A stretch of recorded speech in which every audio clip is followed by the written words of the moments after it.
पठामि संस्कृतं नित्यं वदामि संस्कृतं सदा ध्यायामि संस्कृतं सम्यक् वन्दे संस्कृतमातरं वन्दे संस्कृतमातरं वन्दे संस्कृतमातरम्।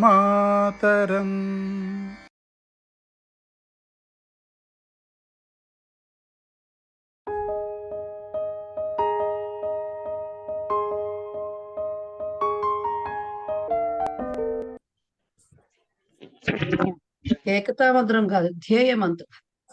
ధ్యేయ మంత్ర అర్థः ఏకవారం పశ్యతు. ధ్యేయ మంత్రం చెప్తాను. నమస్కారం మహోదయ. నమస్కారः. సర్వే అపి తూష్ణీం తిష్టन्तు. ధ్యేయ మంత్రానంతరం కక్షాయాः ఆరంభం కుర్మః. అస్తు, అందరూ ఒకసారి మా మ్యూట్ లోనే ఉండండి. ధ్యేయ మంత్రం తర్వాత మనం క్లాస్ బిగించేద్దాము. మేడం, నేను నమస్తే అండి. నేను కొత్తగా జాయిన్ అయ్యానండి వాళ్ళ నుంచి.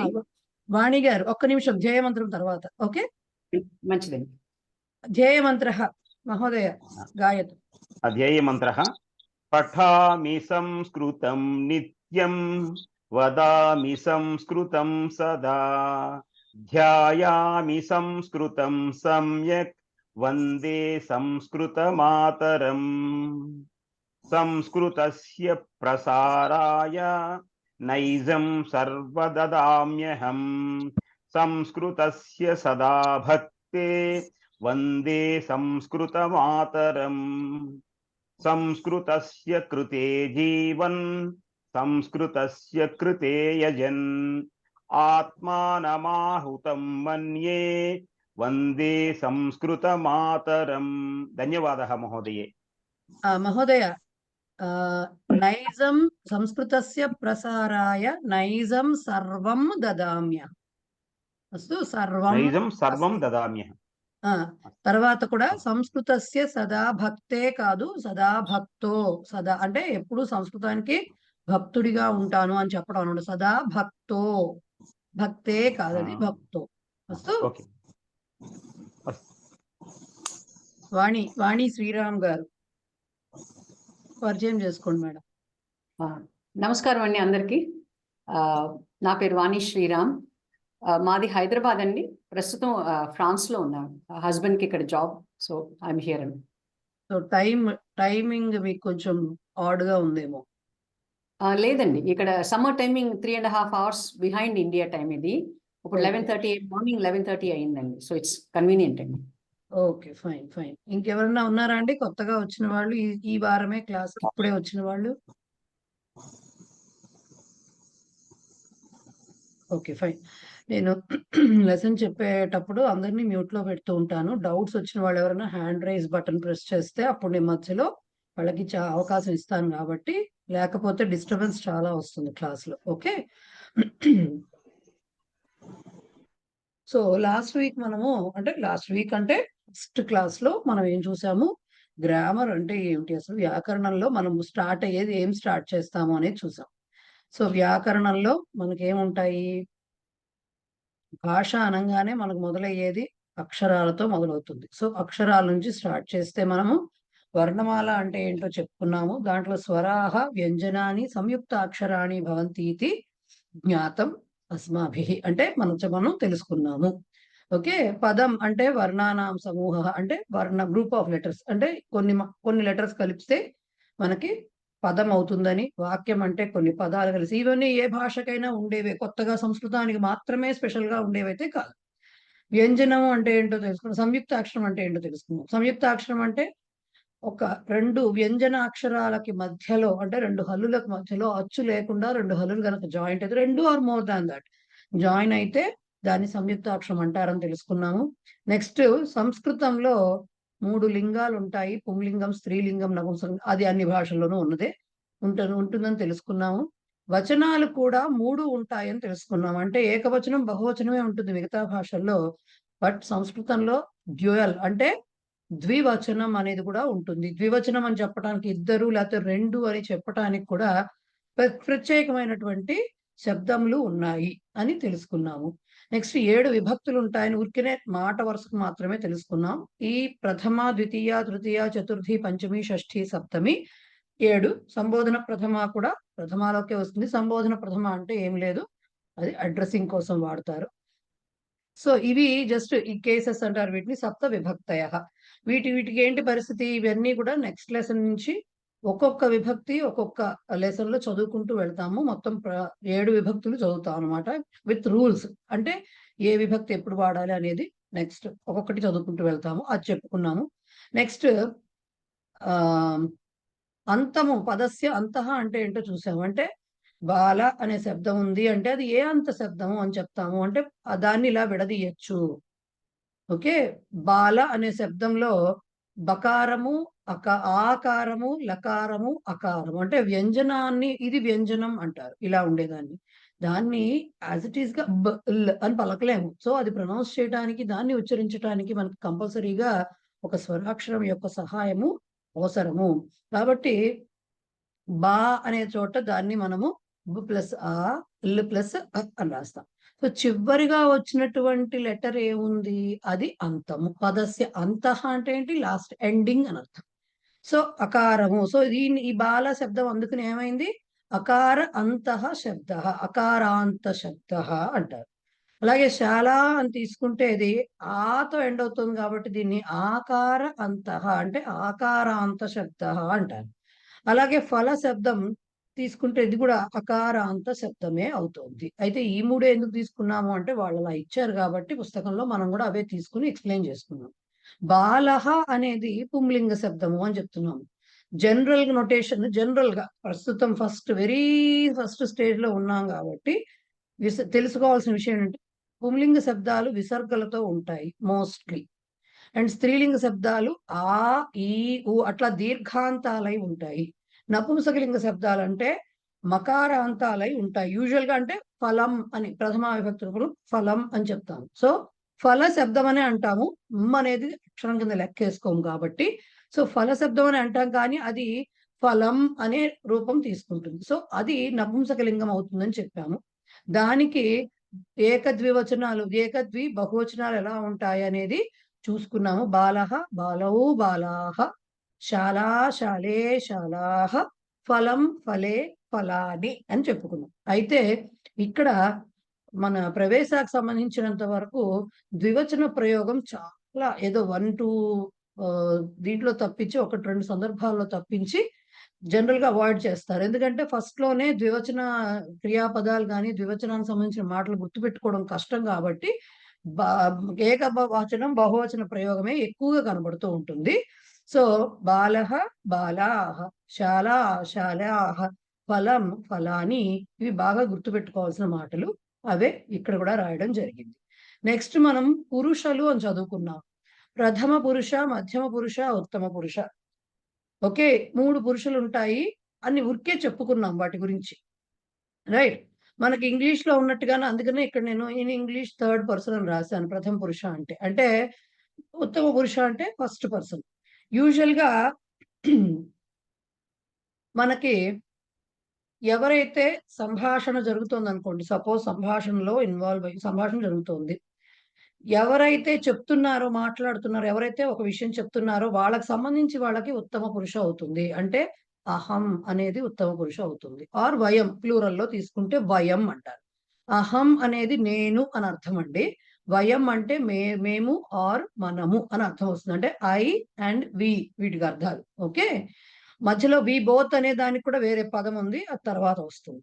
సో ఈ అహం అండ్ వయం వీటిని ఇవైతే వేటిల్లో వస్తాయో దాన్ని అస్మద్ శబ్దము అంటారు. అదేంటి అనేది పోను మీకు ముందు బాగా తెలుస్తుంది. సో అహం అండ్ వయం అంటే ఉత్తమ పురుషకు సంబంధించిన పదాలు ఏవైతే ఉన్నాయో కర్తలు, వాటిని అస్మద్ శబ్ద రూపాలు అంటారు. అహం అండ్ వయం, నేను, మేము ఆర్ మనం. ఓకే, ఇది ఉత్తమ పురుష అవుతుంది. ఎవరితో చెప్తున్నామో, మనం మాట్లాడుతున్నాం అనుకోండి, మనం ఉత్తమ పురుష అవుతాము. ఎవరితో, మన ఎదురుగా ఉన్న వాళ్ళు ఎవరైతే నువ్వు అని మాట్లాడతామో అది మధ్యమ పురుష అవుతుంది. సో యు అనేది you and you all, you అని అంటాం కదా ఇంగ్లీష్ లో చెప్పడానికి మామూలుగాను. సో త్వం, యూయం, త్వం అంటే నీవు, యూఎం అంటే మీరు ఆర్ మీరంతా కూడా. మీరు అంటే ఎదురుకుండా ఉన్న వాళ్ళు ఎవరైతే ఉన్నారో వాళ్ళందరూ కూడా వస్తారు. బహువచనంలో వస్తారు. ఈ యు ఈ యూఎం మనం ఇప్పుడు రెస్పెక్ట్ తోటి ఏవండి మీరు అని మనం అడ్రస్ చేస్తాం కదా! ఎవరినైనా పెద్దవాళ్ళనో, లేకపోతే తెలియని వాళ్ళనో, కొత్త వాళ్ళనో.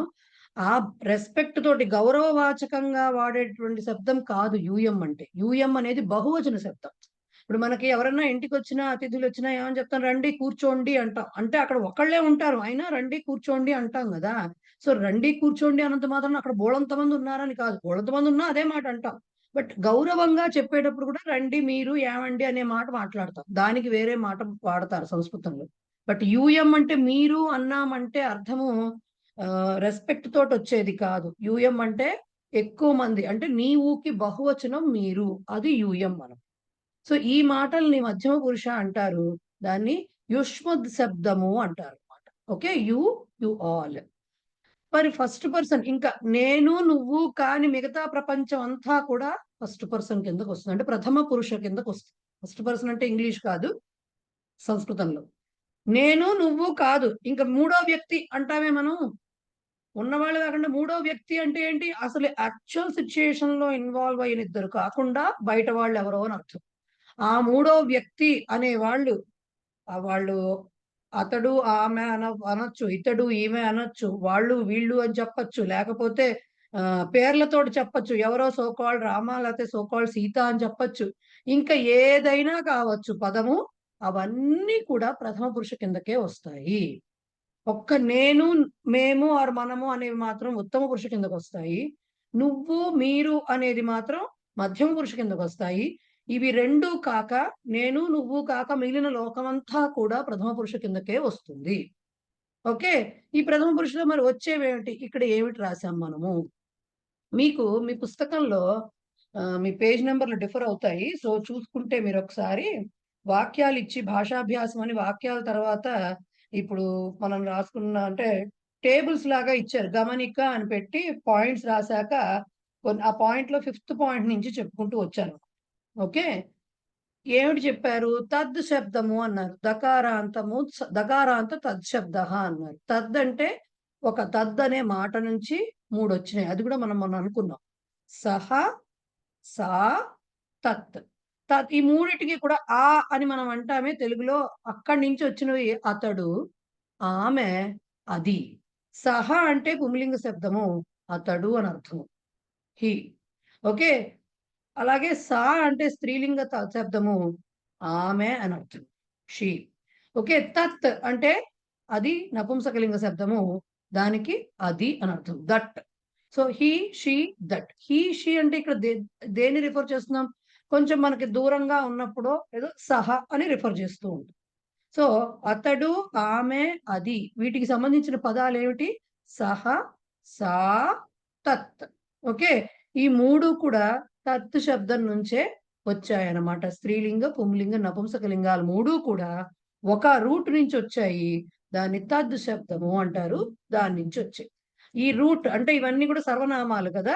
ఈ సర్వనామాలు కావచ్చు, నామవాచకాలు కూడా కావచ్చు. వీటన్నిటికి కూడా రూట్ వర్డ్‌ని ఫస్ట్ తెలుసుకోవాల్సిన మాట కూడా అదేను. ప్రాతిపదికం అంటారు. అంటే ఒక పదం నుంచి ఇంకా చాలా దానికి విభక్తులనేవి వస్తూ ఉంటాయి. దాన్ని ప్రాతిపదికం అంటారు. సో, ఈ తద్ అనే రూపం నుంచి సహ, తా, తత్, సహ, సా, తత్ అనే 3 రూపాలొస్తాయి. అలాగే ఏతద్ అని ఇంకోటుంది. ఇప్పుడు దట్ చెప్పాం. అని చెప్పిన వాటికి చెప్పాం. అతడు, ఆమె, అది అని. మరి ఇతడు, ఈమె, ఇది అని చెప్పడానికి ఇంగ్లీష్‌లో లేవు. హి, షీ, ఇట్ అనే చెప్తాం దానికి కూడా. బట్ మన తెలుగులో ఇతడు, ఈమె, ఇది అనే మాటలున్నాయి కదా! వాటికి ఏం చెప్తాము? వాటికి ఏతద్ అనే దాని నుంచి మళ్ళీ 3 రూపాలొచ్చాయి. పుంలింగంలో ఏషః అంటారు. స్త్రీలింగంలో ఏషా అంటారు. దెన్ నపుంసకలింగంలో అయితే ఏతత్. ఓకే.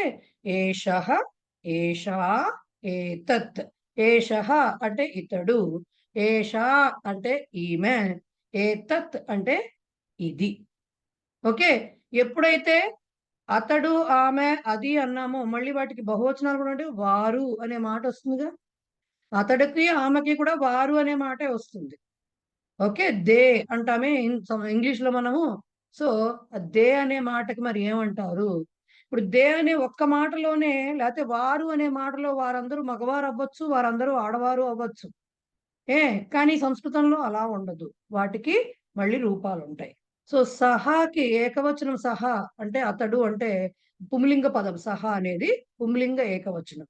దానికి బహువచనం తే అని వస్తుంది. సహా తే మధ్యలో ద్వివచనం ఏమైంది మళ్ళీను? ఇది మీ దాంట్లో అయితే టేబుల్లో ఇచ్చారు. నేను ఊరికనే సహా తే వరకే రాసా ఇక్కడ. సహ తౌ తే. సహ అంటే అతడు, తౌ అంటే వాళ్ళిద్దరు, అంటే మగవాళ్ళిద్దరు, అంటే పుంలింగ శబ్దాలు అనమాట అవన్నీ. సో సహ తౌ తే అంటే అతడు, వారిద్దరు, వారందరూ అనే మాట వస్తుంది. అలాగే సాకు వచ్చేసరికి సా తే తాహ అని వస్తుంది.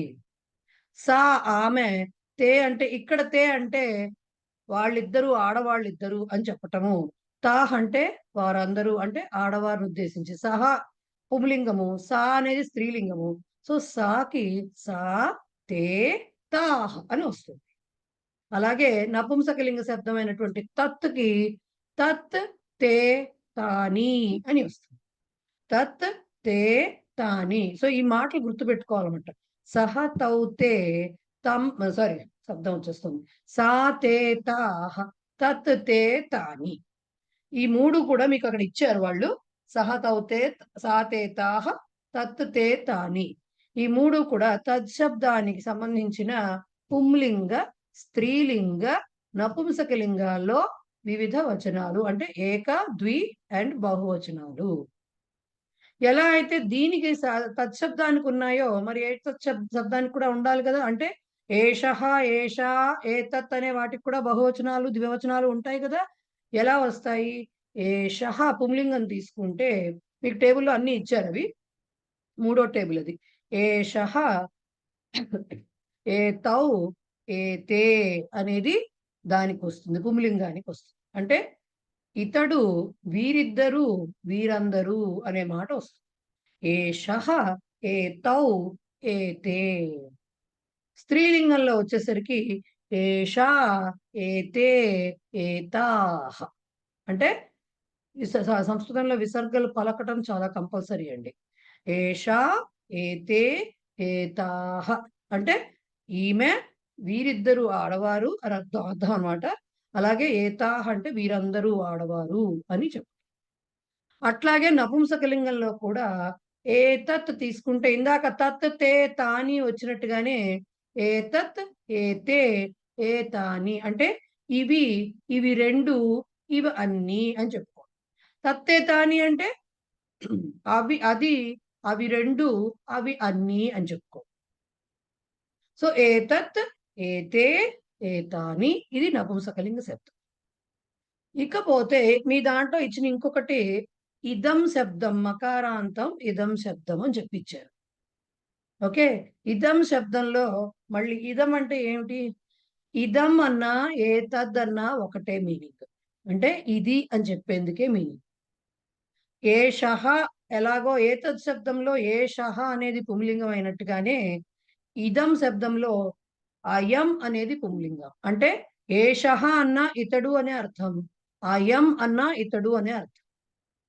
ఓకే, ఎలా అయితే ఏతత్ శబ్దంలో ఏషః, ఏషా, ఏతత్ అనే వచ్చాయో ఇదం శబ్దంలో కూడా అయం అంటే ఇతడు, ఇయం అంటే ఈమె, అలాగే ఇదం అంటే ఇది అని అర్థం. ఓకే, సో ఏతత్ అన్నా చెప్పొచ్చు, ఇదం అన్నా చెప్పొచ్చు. రెండు సినోనిమ్స్ అనమాట రెండు కూడా. సో ఏతత్ అన్నా ఇదం అన్నా ఒకటే, ఏషః అన్నా అయం అన్నా ఒకటే, ఏషా అన్నా అలాగే ఇయం అన్నా ఒకటే. సో వాటికి ఎలా అయితే మీకు ద్వివచన బహువచనాలు ఉన్నాయో వీటికి కూడా అయంకి అయం, ఇమౌ, ఇమే, ఇయంకి ఇయం, ఇమే, ఇమాహ్, ఇదంకి ఇదం, ఇమే, ఇమాని. కాకపోతే ఇక్కడ మీకు టేబుల్ ఇచ్చారు. అయం, ఇయం, ఇదం వరకు బాగుంటుంది తెలుసుకోవడానికి. మిగతావి జనరల్ గా మన పుస్తకంలో కూడా ఎక్కడా కూడా ఇమాని ఇలాంటి మాటలు రాయలేదు. ఏతద్ శబ్దం వాడటం ఈజీ. ఎందుకు ఈజీ? తద్ ఎలా ఉంటుందో ఏతద్ అలాగే ఉంటుంది కాబట్టి మళ్ళీ కష్టపడి నేర్చుకోక్కర్లేదు. బట్ జస్ట్ ఎక్కడైనా అయం అనగానే మనకు తెలియదు. పుస్తకాల్లో చాలా చోట్ల అయం రామః అని వస్తూ ఉంటుంది. సో అప్పుడు అయం అంటే ఏమిటో మనకు తెలియాలి. అందుకని ఇచ్చారనమాట. ఇదం శబ్దానికి కూడా 3 లింగాలుంటాయి. అయం అంటే ఇతడు అనే పుంలింగము, ఇయం ఈమె స్త్రీలింగము, ఇదం నపుంసకలింగము అని దానికి కూడా మీకవి రూపాలిచ్చారు. మీరు ఏది తీసుకోండి నామవాచకము ఆర్ సర్వనామము అంటే నౌన్ ఆర్ ప్రొనౌన్ దేనికైనా సరే అంటే ఒకటి ఒకటి వచ్చింది అంటే ఒక శబ్దం వచ్చిందంటే ఎయిదర్ అది నామవాచకమో సర్వనామమో లేకపోతే క్రియాపదమో అయి తీరాలి కదా. ఎప్పుడైతే నామవాచకమో సర్వనామమో అయిందో దానికి కంపల్సరీ 3 లింగాలు ఉంటాయి. ఆ ప్రతి దానికి కూడా 3 వచనాలు ఉంటాయి. అది ప్రతి దానికి కామన్ ఇంకన్నిటికీ. మనం తెలుగులో తీసుకున్నా కూడా అంతే కదా. పుస్తకము అంటే పుస్తకాలు బహువచనం ఉంటుంది కదా. పెన్ను అని తీసుకుంటే పెన్నులు చెప్తున్నాం కదా. బహువచనం చెప్తున్నాం కదా ప్రతిదానికి. చెప్తున్నాం కదా. దిస్ అంటే దీస్ అని చెప్తున్నాం కదా ఇంగ్లీష్‌లో కూడా. దట్ అంటే దోస్ అని చెప్తున్నాం కదా. సో, అట్లాగా ప్రతి దానికి కూడా సర్వనామమైన, నామవాచకమైన ఎప్పుడైనా సరే స్త్రీలింగ, పుంలింగ, నపుంసకలింగ భేదాలున్నాయి అంటే ఖచ్చితంగా వాటికి సంబంధించినటువంటి వచనాలు వస్తాయి. 3 వచనాలు వస్తాయి. ఇంకా పోను పోను, పోను పోను వాటికి అన్ని విభక్తులు కూడా వస్తాయి. అవన్నీ కలిపి ఒక శబ్ద రూపం అనేది ఏర్పడుతుంది. అవి నెమ్మదిగా తెలుసుకోండి. సో, ఇవన్నీ మీకు నామవాచకాలు, సర్వనామాలు అవి చెప్పాం. ఇక మరి ప్రశ్న ఎవరు అని అడగాలంటే మనకి హూ అనే మాట కావాలి కదా మరి. ఎవడు, ఎవతే, ఏది అనే మాటలు రావాలి. అది కూడా చెప్పుకున్నాం.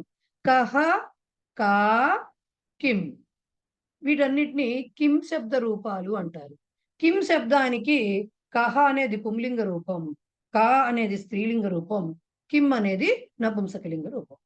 కహ అంటే మనకి కహ సహ ఎలా అయితే వచ్చిందో సహ తౌ తే ఎలా అయితే వచ్చిందో కహ కూడా కహ కౌకే అని వస్తుంది. ఎవడు, ఎవరిద్దరు, ఎవరందరూ అనేది వస్తుంది. సో అదంతా కూడా పుంలింగం. అలా కాకుండా కా అని వచ్చింది అనుకోండి సా లాగా సా తే తాహ వచ్చినట్టుగా కా కే కాహ్ అని వస్తుంది. అంటే ఎవతే, ఎవరిద్దరు, ఎవరందరూ అంటే ఇది స్త్రీలింగం అయింది. కా కే కాహ్ ఎవరు నోట్ చేసుకోక్కర్లేదు. ఎవరన్నా నోట్ చేసుకుందాం అని ట్రై చేస్తుంటే అక్కర్లేదు. పుస్తకంలో వెనకాల ఇచ్చారు. ఒక 1, 2 లెసన్స్ గడిచాక చెప్తా నేనే ఎలా చేసుకోవాలి అనేది. ఇవి అంటారా? ఇవి ఆల్రెడీ పంపించేశాను. కొత్తగా వచ్చిన వాళ్ళకి మళ్ళీ పంపిస్తాను. ఈ స్లైడ్స్ అన్నీ మనం క్లాస్‌లో ఏవైతే చూపిస్తూ డిస్కస్ చేస్తామో స్లైడ్స్ అన్నీ మీకు గ్రూప్‌లో పంపిస్తాను. పీడీఎఫ్ ఫైల్ వస్తుంది. కాబట్టి మీరు రాసుకోక్కర్లే. మీరు చదువుకుంటున్నప్పుడు నోట్స్ ప్రిపేర్ చేసుకుంటే అది మీ ఇష్టం. ఓకే. సో, కా, కే, కాహ్. కా అంటే ఎవతే.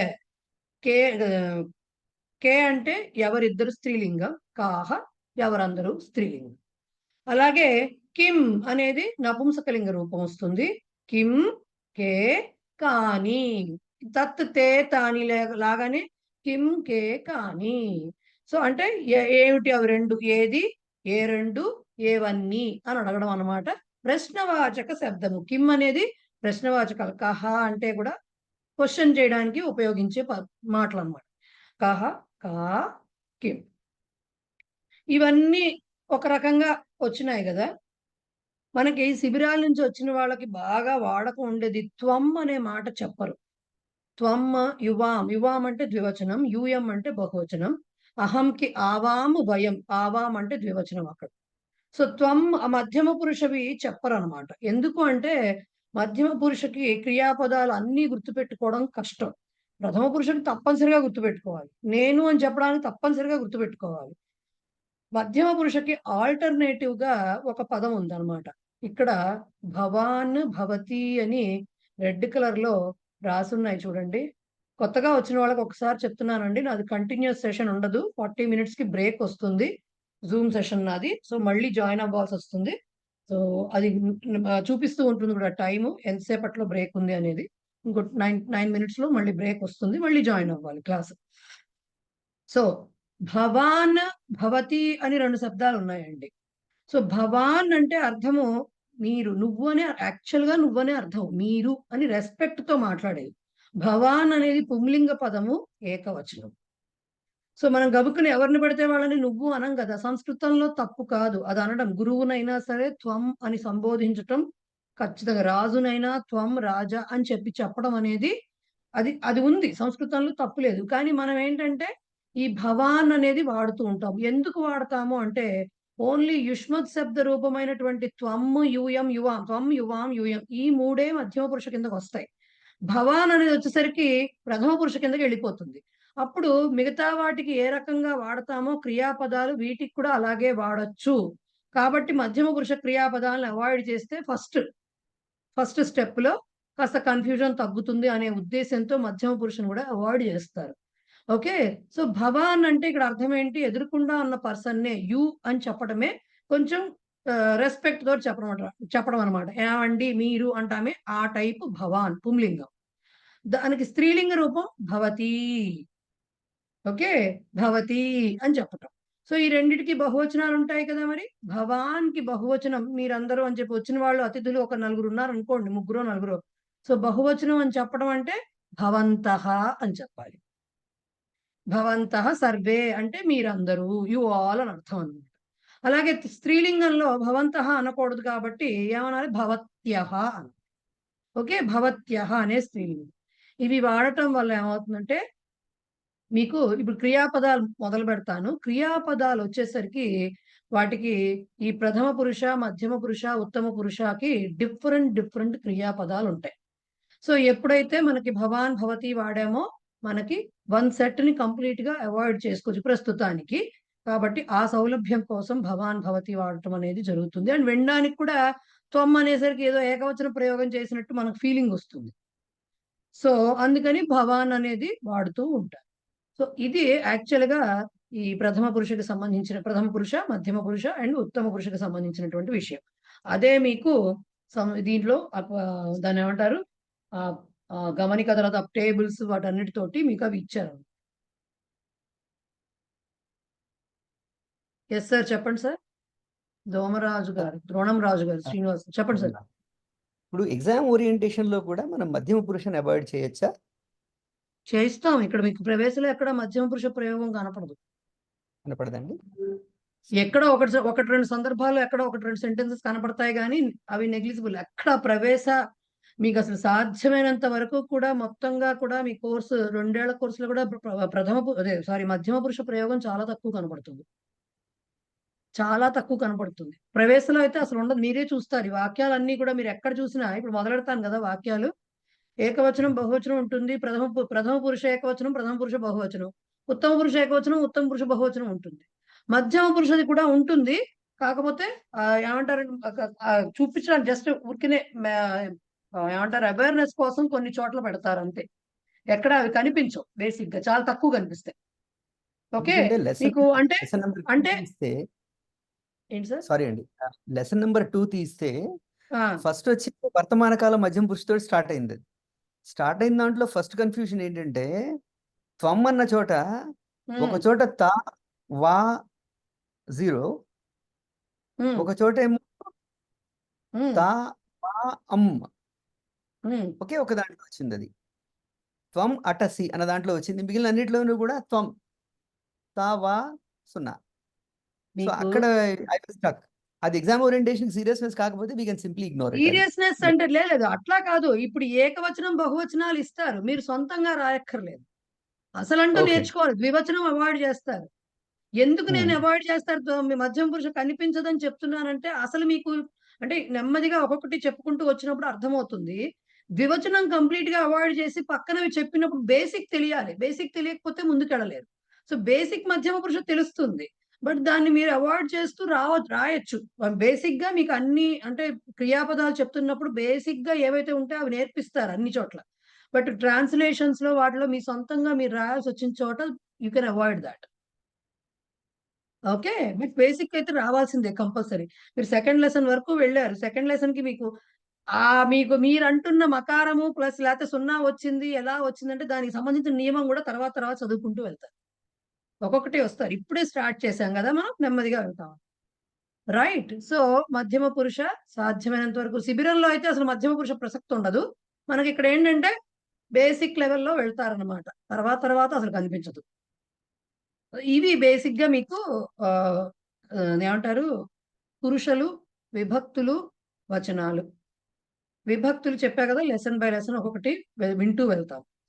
అయితే బాగా గుర్తుపెట్టుకోవాల్సింది సంస్కృతం విషయంలో ఏంటంటే, మొన్న ఫస్ట్ క్లాస్‌లో కూడా చెప్పాను. రాని వాళ్ళు ఎవరన్నా ఉంటే మళ్ళీ చెప్తాను.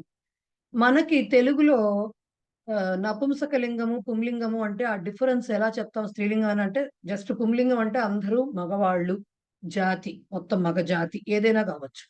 అలాగా అదే స్త్రీలింగం అంటే ఆడవాళ్ళు అలా చెప్తాం. బట్ చెట్టు, పుట్ట, తీగ ఇవన్నీ కూడా మనము నపుంసకలింగంలోకి వేసేస్తాం తెలుగులో. బట్ సంస్కృతంలో ఏ వ్యక్తి ఆర్ వస్తువుకి చెందటం కాదు ముఖ్యము, శబ్ద నిర్మాణమే ముఖ్యం. శబ్దము ఏదో అదే ముఖ్యం. శబ్దము పుంలింగమా? శబ్దము స్త్రీలింగమా? శబ్దము నపుంసకలింగమా?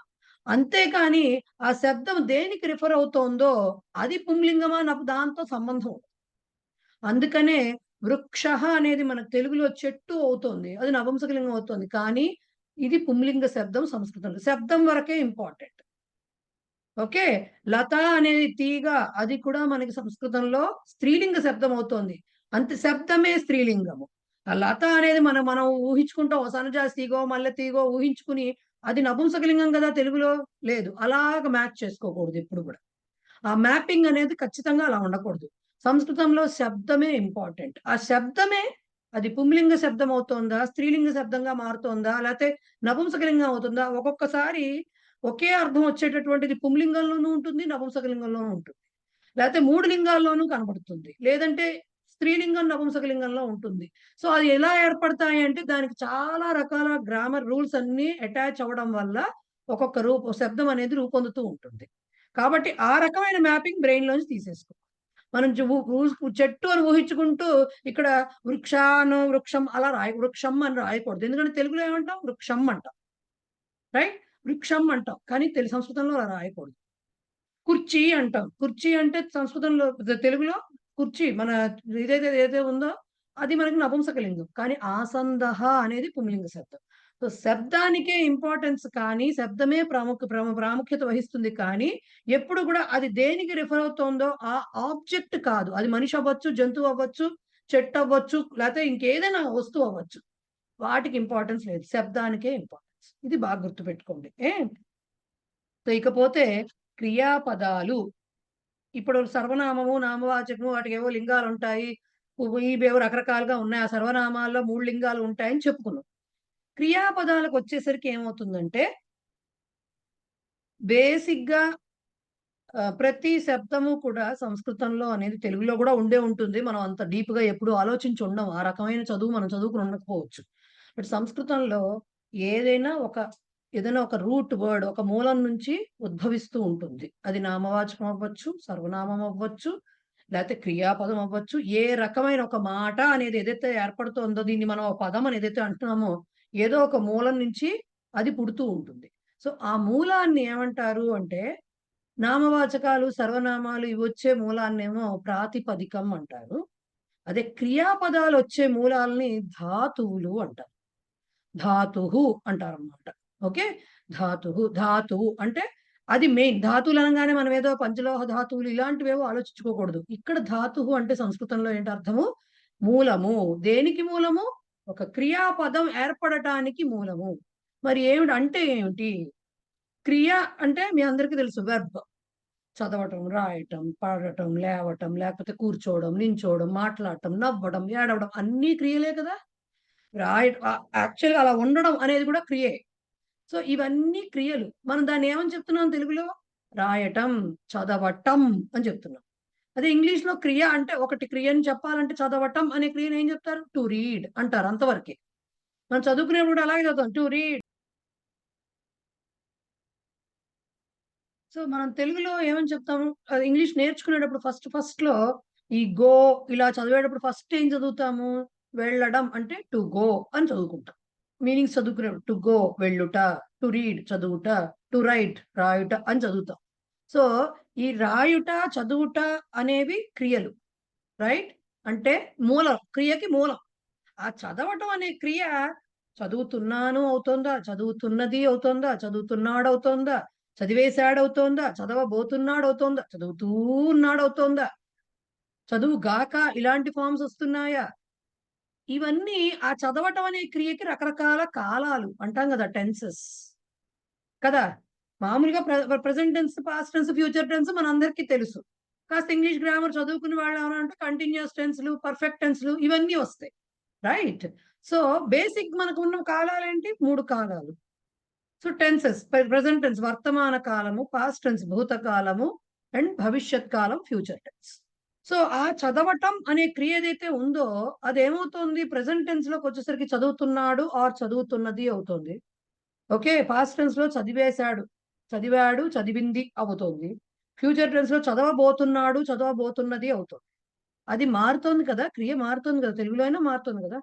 ఇంగ్లీష్ లో కూడా రీడ్స్ అని వస్తుంది, హీ రీడ్స్, షీ రీడ్స్ వస్తుంది, హీ రెడ్, షీ రెడ్ అని వస్తుంది, he will read, she will read అని వస్తుంది, రైట్. ఎప్పుడైతే ఇలా మారుతున్నాయి, బేసిక్ గా రీడ్ అనే అవుతుంది. ఆ రీడ్ కి ఎస్ చేరుతోంది ప్రెసెంట్ టెన్స్ లో, ఫస్ట్ పర్సన్ అంటే ప్రథమ పురుషుడు అయితే ఐ రీడ్, వి రీడ్ అవి వస్తాయి, ఆ పక్కన విషయం. ఓకే, అదే కంటిన్యూస్ టెన్స్ కి am reading, I am reading, he is reading, we are reading, you are reading ఇవన్నీ పెడుతున్నాం, రైట్. ఆ రీడ్ కి ఇంగ్ ఫామ్ వస్తుంది, ప్లస్ ముందర ఇంకోటి ఏదో చేరుతుంది. రీడ్ అట్లా ఉండి ఇవన్నీ ఎడిషనల్ గా కనిపిస్తున్నాయి మనకి పక్కన. రీడింగో, రీడ్స్, విల్ రీడ్ అంటే ముందు కనపడటమో జరుగుతోంది. అంటే ఏంటి? ఆ రీడ్ అనేటటువంటి ఒక మూలము ఇన్ని రకాల రూపాలను పొందుతోంది. సో ఈ రీడ్ అనే ఆ మూలాన్ని ధాతువు అంటాం సంస్కృతం. ఓకే, మరి రీడ్ అనడానికి ఏమంటాం? పఠ అంటారు. పఠ అనకూడదు, పఠ్ ధాతువు అంటారు. అంటే రీడ్ అని అర్థం. ఇప్పుడు రీడ్ ఈ పఠ అనేది మళ్ళీ అన్ని కాలాల్లో మరి ఇంగ్లీష్ లో మారుతుంది, తెలుగులో మారుతుంది, సంస్కృతంలో కూడా మారాలి కదా మనకి. సంస్కృతంలో కూడా మారాలి. సో మారాలన్నప్పుడు ఎలా మారుతుంది అనేది దాన్ని మనము ఈ ప్రవేశాల్లో కొన్ని రూపాలు తెలుసు. Especially present tense, past tense, future tense తో పాటు ఇంకొక రకమైన టెన్స్ ఉంటుంది, అది కూడా తెలుసు, రైట్. అది సంస్కృతంలో స్పెషల్ గా ఉండే టెన్స్ అది. ఓకే, సో ఫస్ట్ ప్రెసెంట్ టెన్సే మాట్లాడుకుందాం. అది తేలిక కదా, రాస్తున్నాడు, చదువుతున్నాడు, తింటున్నాడు, పడుకుంటున్నాడు, లేకపోతే లేస్తున్నాడు, పరిగెడుతున్నాడు, ఇట్లా తున్నది ఏదైనా కావచ్చు. ఏదైనా సరే మనకి ప్రథమ పురుషే అవుతుంది. సో ఇందాక చెప్పుకున్నటువంటి ఈ ప్రథమ పురుష, మధ్యమ పురుష, ఉత్తమ పురుష అనేవి ఏమొస్తాయి? నామవాచకాలు, సర్వనామాలు. మరి వీటికి సంబంధించిన క్రియలకు వచ్చినప్పుడు మనం ఏం చెప్తాము? చదవడం అనే క్రియని అతను అంటే చదువుతున్నాడు, ఆమె చదువుతున్నది, నేను చదువుతున్నాడనే చెప్తామా? చెప్పంగా, చదువుతున్నాను అని చెప్తాం. నువ్వు చదువుతున్నావు అని చెప్తాం. మీరు చదువుతున్నారు అంటాం. మేము చదువుతున్నాము అంటాం. సో మారుతోంది కదా కర్త ప్రకారంగా. ఈ కర్త అతడు అయితే తున్నాడు, ఆమె తున్నది, వారు తున్నారు, నేను తున్నాను. సో ఇలా కర్త ప్రకారంగా క్రియాపదం మారుతోంది కదా. అంటే ప్రథమ పురుషకైతే ఒక రకంగా వస్తోంది, ఏకవచనంలో ఒక రకంగా, బహువచనంలో ఒక రకంగా. మధ్యమ పురుషకైతే ఏకవచనంలో ఒక రకంగా, బహువచనంలో ఒక రకంగా. అలాగే ఉత్తమ పురుషకు కూడా ఏకవచనంలో ఒక రకంగా, బహువచనంలో ఒక రకంగా మార్పులు చెందుతోంది ఆ క్రియ. మరి అలాగే సంస్కృతంలో కూడా రాయాలి కదా. ఇంగ్లీష్ లో అలాంటివి ఉండవు. రీడ్స్ ఉంటే రీడ్స్ ఉంటుంది, ఐ రీడ్, యూ రీడే ఉంటుంది, దాంట్లో అది చెప్పలేం, బట్ తెలుగులో చెప్పగలుగుతాం మనం. సో ఇప్పుడు ఈ పఠ అనే ధాతువుని ప్రెసెంట్ టెన్స్ తీసుకున్నాం, అంటే వర్తమాన కాలం తీసుకున్నాం. అంటే he reads or she reads ఏకవచనం. ఓకే, బహువచనం దే రీడ్. ఓకే, వారు చదువుతున్నారు. అతను చదువుతున్నాడు ఆర్ ఆమె చదువుతున్నది ఏకవచనం, వారు చదువుతున్నారు బహువచనం. ఎందుకు ఇంత డీటెయిల్డ్ గా మీకు మాటి మాటికి ఎందుకు చెప్తున్నాను అంటే ఇక్కడ బేస్ పడితే తర్వాత కొంచెం స్పీడ్ అప్ అవ్వచ్చు మనం. అలాగే నీవు చదువుతున్నావు మధ్యమ పురుష ఏకవచనం, మీరు చదువుతున్నారు బహువచనం. అలాగే ఉత్తమ పురుష ఏకవచనం నేను చదువుతున్నాను, అలాగే బహువచనం మేము ఆర్ మనము చదువుతున్నాము. సో ఈ రూపాలు మనం తెలుసుకోవాల్సి ఉంది. దానికి ఎలా వస్తుంది అంటే పఠతి, పఠ్ అనే దాని నుంచి పఠతి అని ఫామ్ అయితే అది ప్రథమ పురుష ఏకవచనం. అలాగే బహువచనం రావాలి అంటే పఠంతి అంటే దాన్ని బహువచనం అంటారు. పఠతి, పఠంతి ఈ 2 రూపాలు ఫస్ట్ తెలుసుకుందాం. పఠతి, పఠంతి అని మాత్రమే తెలుసుకుందాం ఫస్ట్. ద్వివచనం కూడా తర్వాత చెప్పుకుందాం. ఫస్ట్ పఠతి పఠంతి. ఇప్పుడు మనం అతను చదువుతున్నాడు, ఆమె చదువుతున్నది అని చెప్పుకున్నాం. సో అతను అంటే ఏం చెప్పుకున్నాం మాట? సహా అని చెప్పుకున్నాం. సో అతను చదువుతున్నాడు. He reads. మామూలు సింపుల్ ప్రెజెంట్ టెన్స్, సామాన్య వర్తమాన కాలం. సో హీ రీడ్స్, అతను చదువుతున్నాడు. అతను అంటే సహా. పఠతి, చదువుతున్నాడు అంటే పఠతి. పఠతి. అయిపోయింది. పఠతి. ఇప్పుడు పఠతి మనకి ఏమైంది? పుంలింగం అయింది. మరి స్త్రీలింగంలో కూడా చెప్పాలి కదా, మళ్ళీ ఈక్వాలిటీ ఇష్యూస్ వస్తాయి అక్కడ లేకపోతే. సో ఏం చేయాలి? మళ్ళీ స్త్రీలింగం ఏమవుతుంది? సా అవుతుంది. సా వస్తుంది కానీ పఠతి అలాగే ఉంటుంది. ఎందుకని? అక్కడ చదవటం ఆ ప్రథమ పురుష అన్నారు కానీ ప్రథమ పురుషులు, ఉత్తమ పురుషులు, మధ్యమ పురుషులకు లింగాలు ఉండవు. పురుషులు ఉన్న చోట అంటే క్రియాపదాలకు లింగ భేదాలు ఉండవు. క్రియాపదాలకి లింగ భేదాలు ఉండవు అనమాట. సో పఠతి ఆర్ సా పఠతి. మనం అతను ఇతను వద్దండి, అతను ఆమె వద్దండి, ఇతను ఈమె అని చెప్పాలి. ఓకే, ఏషః పఠతి, ఏషా పఠతి. ఓకే, ఏషః పఠతి, ఏషా పఠతి. నపుంసకలింగం అంటే తత్ అనే మాట వచ్చేసరికి జనరల్ గా మనం ఏమంటాము, ఈ వీటికి మన మనుషులకు వర్తింప చేయలేము కాబట్టి తత్ అనేది పఠ అనే క్రియకి పనికిరాదు. అది వచ్చినప్పుడు అప్పుడు చూద్దాం అది. సో పఠతి, ఏషః పఠతి పుంలింగంలో వస్తాయి. సా పఠతి, ఏషా పఠతి అనేవి స్త్రీలింగంలో వస్తాయి. అబ్బాయి ఎంతసేపు సర్వనామాలేనానండి, చక్కగా మంచి మంచి పేర్లు ఉన్నాయి మనకి, పెట్టుకోండి. రామః, కృష్ణః, గోవిందః, శివః, లేకపోతే సీత, గీత, సావిత్రి, సరస్వతి, ఏదైనా అన్ని ప్రథమ పురుషే కదా వచ్చేది. అన్ని ప్రథమ పురుషే వచ్చేది. సో అన్నిటికీ పఠతియే ఉంటుంది. రామః పఠతి, కృష్ణః పఠతి, గోవిందః పఠతి, సీత పఠతి, గీత పఠతి. లేదు బాలుడు, ఈ రాముడు సీత ప్రాపర్ నౌన్స్ కదండి, పేర్లు చెప్తాం వాటికి. జనరల్ గా రాములు బహువచనంలో సీతలు ఇలా చెప్పం కదండి. పోనీ బాలకః అని తీసుకుందాం, వాటికైతే చెప్పొచ్చుగా. పిల్లాడు చదువుతున్నాడు, బాయ్ రీడ్స్, బాయ్స్ రీడ్ అని చెప్పొచ్చు కదా. సో బాలకః పఠతి అని తీసుకున్నప్పుడు ఏమవుతుంది? బహువచనం కూడా చెప్పడానికి అవకాశం ఉంటుంది. బాలకః పఠతి, బాలికా పఠతి. ఓకే, బాలకః పఠతి, బాలికా పఠతి. సో ఇవన్నీ ప్రథమ పురుషకే వచ్చాయి. సహ పఠతి, ఏషః పఠతి, సా పఠతి, ఏషా పఠతి, రామః పఠతి, సీత పఠతి, బాలకః పఠతి, బాలికా పఠతి. అన్నీ కూడా ఏకవచనం ప్రథమ పురుషకు వచ్చేసాయి. సో వీటిల్లో రామః, సీతకి పక్కన పెడితే మిగతా వాటికి బహువచనం చెప్పొచ్చు. అతను వారు చదువుతున్నారు పుంలింగంలో. అక్కడ ఎవరో కొంతమంది మగవాళ్ళు ఉన్నారు, వాళ్ళందరూ చదువుతున్నారు అని చెప్పాలి. సహకి ప్లూరల్ నెంబర్ ఏం చెప్పాము? తే అని చెప్పాము. సో పఠతికి ఇప్పుడు ప్లూరల్లో రాయాలి వాక్యం అంటే ఏం చేయాలి? బహువచనంలో తే పఠంతి. ద్వివచనం ప్రయోగం ప్రస్తుతానికి అసలు మనం రూల్ అవుట్. సో పఠతి, తే పఠంతి అని చెప్పు. తే పఠంతి.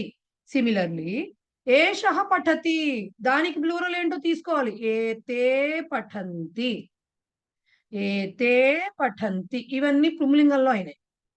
స్త్రీలింగంలో వచ్చరికి సా పఠతి అంటున్నాం. ఇప్పుడు దానికి బహువచనం తాహ పఠంతి. వారు అంటే అక్కడ ఉన్న స్త్రీలు ఎవరో ఉన్నారు, వారు చదువుతున్నారు. ఓకే, అలాగే ఏషా పఠతి, ఈమె చదువుతున్నది. ఏతాహ పఠంతి, వీరు చదువుతున్నారు అంటే అక్కడ ఉన్న స్త్రీలు చదువుతున్నారు. అలాగే మనకి ఇంకేంటి చెప్పుకున్నాం? బాలక, రామః, సీత బహువచనం చెప్తే మనకు ఆడుగా ఉంటుంది కాబట్టి పక్కన పెడదాం. బాలకః పఠతి, బాలకఃకి ప్లూరల్ ఏమవుతుంది? బహువచనం బాలకాః అవుతుంది. ఇందాక మనం చెప్పుకున్న దాంట్లో బాలహకి బాలాహ చెప్పాము. బాలకః అన్న బాలహ అన్న ఒకటే అర్థము. సో బాలకఃకి బాలకాః పుంలింగం. బాలకాః ఆర్ బాలాః పఠంతి, బాలః పఠతి, బాలాః పఠంతి. ఓకే, और బాలకః పఠతి, బాలకాః పఠంతి. స్త్రీలింగం చెప్తే బాలా అనేది స్త్రీలింగం, ఆమె. బాలిక అన్న బాలా అన్న ఒకటే. సో బాలా పఠతి, బాలాః పఠంతి, और బాలికా పఠతి, బాలికాః పఠంతి. సో పఠతి అనేది ప్రథమ పురుష ఏకవచన క్రియాపదం. పఠంతి అనేది ప్రథమ పురుష బహువచన క్రియాపదము. ఓకే, ఎంతసేపు చదవటం తప్ప, ఎంత టీచర్ అయినా చదవటం గురించే మాట్లాడితే ఎలా అండి? వద్దు, వేరే చెప్పుకుందాం. లిఖతి, లిఖంతి. పరిగెడుతున్నాడు, లిఖతి అంటే వ్రాయటం, లిఖతి అంటే వ్రాయటము, లిఖంతి. ధావతి అంటే పరిగెట్టటం, ధావ అంటారు అంటే పరిగెట్టటం, ధావంతి. పిబతి అంటే త్రాగటం, పిబంతి. ఇప్పుడు ఎక్కడి నుంచి వచ్చాయండి ఈ క్రియాపదాలని? ఉన్నాయి, నాకు తెలిసిన నోటికి 4 చెప్పా. మీకు ఇక్కడ ఇచ్చిన వాక్యాల్లో ఎన్ని వాక్యాలు ఇచ్చారంటే దాదాపు 30 ప్రథమ పురుష ఏకవచనంలో ఇచ్చారు, 30 ప్రథమ పురుష బహువచనంలో ఇచ్చారు. 30 60 వాక్యాలు, 30 వాక్యాలు అనేవి 60 వాక్యాల్లో అట్లీస్ట్ 30 వాక్యాలు రిపీట్ అవుతున్నాయి. కొన్ని వెర్బ్స్ అనుకున్నా కూడా 30 వెర్బ్స్ దాకా వచ్చేసాయి, ఆల్మోస్ట్ వస్తాయి. మనం ఒక్కొక్కటి తీసుకుని వాళ్ళు ప్రథమ పురుషలోనే ఓన్లీ ప్రథమ పురుష ఏకవచనం, ప్రథమ పురుష బహువచనమే చెప్పారు. అహం అంటే ఏంటి, త్వం అంటే దానికి ఏమీ చెప్పట్లేదు ఇక్కడ. ఓన్లీ ప్రథమ పురుషలో రకరకాల పేర్లతోటి చెప్తున్నారు అనమాట. అంటే కర్తలు మారుతున్నారు. ఇప్పుడు మనకి సహ, సా అలా మారారో, బాలక, బాలిక, రామ, సీత వచ్చారో, ఇంకా రకరకాల కర్తలతోటి రకరకాల క్రియాపదాలు ఇచ్చి వాటికి అర్థాలతోటి తెలుగు వాక్యాలు కూడా రాశారు. ఇంగ్లీష్ మీడియం అయితే ఇంగ్లీష్ వాక్యాలు కూడా రాశారు. నేను 1 by 1 చెప్తాను, ఎందుకంటే ఇవి గుర్తుపెట్టుకోవాలి. అంటే ఇప్పుడు మనం చిన్నప్పుడు ఫస్ట్ ఇంగ్లీష్ మొదలు పెట్టినప్పుడు మనకి ఎలా ఉందో అక్కడికి వెళ్ళిపోవాలి ఒకసారి మన బ్రెయిన్.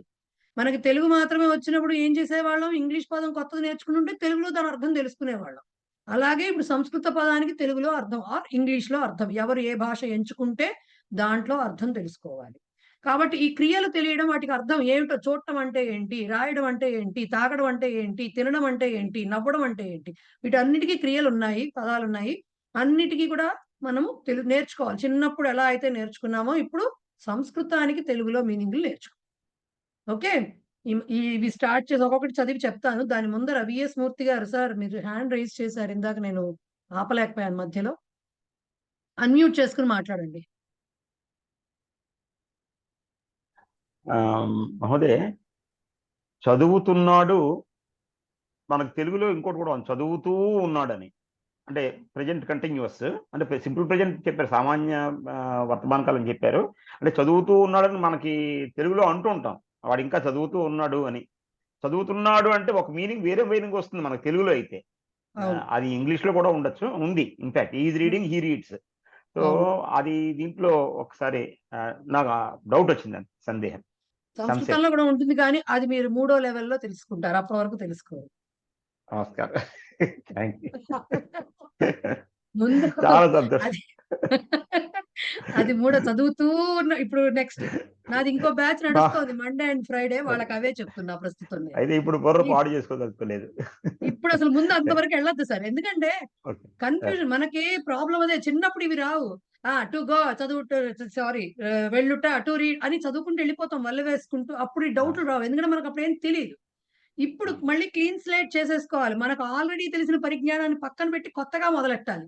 లేకపోతే ఏంటంటే కన్ఫ్యూజన్ వస్తుంది కొంత. ఎందుకంటే ఇక్కడ ప్రాబ్లం ఏమొస్తుందంటే సార్, మనకు కొంత తెలుసు కొంత తెలియదు అన్నట్టు ఉంటుంది.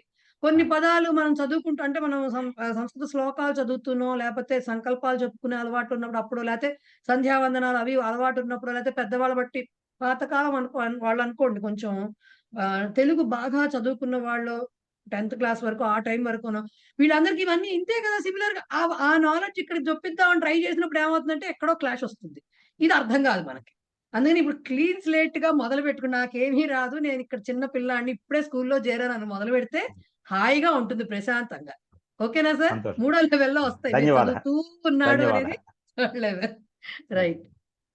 సో ఇప్పుడు ఒక్కొక్కటి మనం చదువుతూ ఆ క్రియాపదం ఏమిటి, అర్థం ఏమిటి అనేది తెలుసుకుంటూ వెళ్దాము. ధాతువులతో ఇప్పుడు మీకు పని లేదు, ఓన్లీ క్రియాపదం ఏ కాలంలో ఉన్నది, ఇది కేవలం వర్తమాన కాలంలో ఉన్నది. వర్తమాన కాలంలో ఏక బహువచనం ప్రథమ పురుష మాత్రమే. చూడండి చదువుతాను. బాలహ పఠతి, బాలహ ఇవి చాలా ఇంపార్టెంట్. బాలహ అంటే బాలుడు, పఠతి చదువుతున్నాడు, బాలహ పఠతి. శిష్య నమతి, శిష్య అంటే శిష్యుడు. ఈ మాట మీకు తెలుసు కదా, శిష్యుడు అనే మాట తెలుసు. సో శిష్య అంటే శిష్యుడు, శిష్యురాలు అంటే అవి కూడా వస్తాయి, శిష్య అని వస్తుంది. అవి నెమ్మదిగా ఒకటొకటి వస్తాయండి. సో శిష్య का पुटसंख्या क्षम्यतां का पुटसंख्या ఎవరండి? पेज పురుషోత్తం. नंबर పుట సంఖ్య పృచ్చతి వా? ఇది పేజ్ భాషా నెంబర్స్ డిఫర్ అవుతున్నాయండి. పేజ్ నెంబర్, నా పేజ్ నెంబర్, మీ పేజ్ నెంబర్ డిఫరెన్స్ ఉంటాయి. కొత్త పుస్తకంలో 8వ పుట అండి, భాషాభ్యాసము అని ఉంది కొత్త పుస్తకంలో. 8 పేజ్ నెంబర్ 8 పుట సంఖ్య 8. ఓకే, భాషాభ్యాసః ఇది శీర్షికా భవతి, పశ్యతు. अस्तु బాలః పఠ, శిష్యః నమతి, శిష్యుడు నమతి అంటే నమస్కరిస్తున్నాడు, సల్యూట్స్, నమస్కరిస్తున్నాడు. ఓకే, అగ్రజః వదతి, అగ్రజః మనకు తెలుగులో ఉన్నమాట, అగ్రజుడు అంటే అన్నగారు. అగ్రజః వదతి, వదతి అంటే మాట్లాడటం, వదతి. సత్యం వద అనే మాట వినుంటారు కదా, అంటే ఏంటి, నిజమే మాట్లాడు అని చెప్పటం. సో అలా వదతి అంటే మాట్లాడుతున్నాడు, అన్నగారు మాట్లాడుతున్నాడు, అన్నయ్య మాట్లాడుతున్నాడు. జనకః, ఈ మాట మీకు తెలుసు, జనకః అంటే జనక మహారాజు కాదు ఇక్కడ, జనకః అంటే తండ్రి. జనకః పశ్యతి అంటే చూస్తున్నాడు. ఓకే, చాలా మంది గీత చదువుకునే వాళ్ళు చాలా శ్లోకాల్లో వస్తుంది పశ్యామి త్వాం అని వస్తుంది కదా. పశ్యామి అంటే అది మళ్ళీ నేను చూస్తున్నాను, పశ్యతి అంటే చూడటం, టు సీ. ఎవరు చూస్తున్నారు? తండ్రి. So father sees or looks. Okay, పశ్యతి. ఇక్కడ బాగా గుర్తుపెట్టుకో, అన్ని పదాలకు అర్థాలు తెలుసుకోవడం ఇంపార్టెంట్ అండి, ఎందుకంటే ఇప్పుడే మొదలు పెట్టారు. జనకః పశ్యతి. పితృవ్యః పృచ్ఛతి, పృచ్ఛతి అంటే అడగటం, ఆస్క్. పితృవ్యః అంటే మనకి బాబాయో పెదనాన్నో, అంటే తండ్రి యొక్క సోదరుడు. పితృవ్యః అనే మాటకు అర్థము తండ్రి యొక్క సోదరుడు. ఓకే, ఫాదర్స్ బ్రదర్ అని అర్థం. సో పితృవ్యః పృచ్ఛతి, ఆస్క్స్ అంటే అడుగుతున్నాడు. Okay, next పుత్రః గచ్చతి. పుత్రః అంటే తెలుసు మీకు, పుత్రుడు, కుమారుడు, కొడుకు. గచ్చతి, గచ్చతి అంటే అర్థం వెళ్తున్నాడు, గోస్. ఓకే, గోస్ అని అర్థం, వెళ్తున్నాడు. అశ్వః ధావతి, అసలు ఈ వాటికి అర్థమై ఉండాలి. అశ్వః అంటే తెలుసు అందరికి, గుర్రము. ఓకే, అశ్వః గుర్రం, మనం గుర్రం పరిగెడుతోంది అని చెప్తాం, తెలుగులో అలాగే చెప్పాలి కూడా, అదే తెలుగు భాష పద్ధతి అదే. సంస్కృతంలో అశ్వః అంటే పుంలింగ శబ్దం, అది అశ్వః ధావతి. ఇక్కడికి వచ్చినటువంటి ఇప్పటి వరకు కూడా ఎన్ని 7 వాక్యాలు అయినాయి కదా, 7లోనూ వచ్చినటువంటి బాలః, శిష్యః, అగ్రజః, జనకః, పితృవ్యః, పుత్రః, అశ్వః అన్నీ కూడా పుంలింగ పదాలే. అవి విసర్గలతో ఉన్నాయి, గుర్తుపెట్టుకోండి, అన్ని పుంలింగ పదాలే. నెక్స్ట్ వృక్షః ఫలతి, ఫలం ఇవ్వడం అంటే మీకు తెలుసు, ఫలించింది అంటామే మనం తెలుగులో. ఫలించడం అంటే ఏంటి, మనం నోము ఫలించడమే కాదు, చెట్టు ఫలించింది అంటే చెట్టు పళ్ళు కాసింది అని అర్థం. ఓకే, సో అదే వాళ్ళు చెప్తారు, చెట్టు ఫలిస్తున్నది అని చెప్పారు వాళ్ళు, ఫలించుచున్నది. వృక్షః ఫలతి, ఫలతి అంటే పళ్ళు కాయలు వస్తున్నాయి అన్నమాట, దానికి అది మోడులాగా లేదన్నమాట, ఏదో పళ్ళు కాయలు వస్తున్నాయి, సో దాన్ని ఫలించటం అంటారు. సేవకః తిష్టతి, అలా ఆగి ఉన్నాడు అక్కడ, అలా ఉన్నాడు, ఆగుతున్నాడు అంటే, ఆగుతున్నాడు అంటే అలా ఉన్నాడు, స్టేస్ అంటామే, అది తిష్టతి. తిష్టతి అంటే స్టేస్, అలా ఉన్నాడు. భిక్షుకః, సేవకః అంటే నౌకరు, సేవకుడు తెలుసుకున్నదా అది. భిక్షుకః అటతి, భిక్షుకః అంటే భిక్షకుడు, బిచ్చగాడు, బెగ్గర్. అటతి అంటే తిరగటం, జస్ట్ రోమింగ్ అన్నమాట. ఓకే, జస్ట్ ఆ రోమింగ్, దాన్ని అటతి అంటారు. ఓకే, సో భిక్షుకః అటతి, ఎందుకంటే ఒక గమ్యము అది లేకుండా తిరుగుతూ ఉంటాడు కదా, అటు ఇటు తిరుగుతాడు, సో దట్ ఈస్ కాల్డ్ అటతి. సహ నిందతి, ఇక్కడ వరకు ఒక రకమైన పదాలు వచ్చాయి. సహ పుంలింగ పదం వచ్చింది, సర్వనామం. అతడు నిందతి, నిందిస్తున్నాడు, ఎవరినో తిడుతున్నాడు అంటే, బ్లేమ్ చేస్తున్నాడు ఎవరినో. సో సహ నిందతి, నిందిస్తున్నాడు. అయం హసతి, అయం అంటే ఏషః అన్న అయం అన్న ఒకటే అని చెప్పా కదా, అయం అంటే ఇతడు. ఇతడు హసతి, హస్నా తెలుగు హిందీలో ఉంది కదా మనకి, నవ్వుతున్నాడు.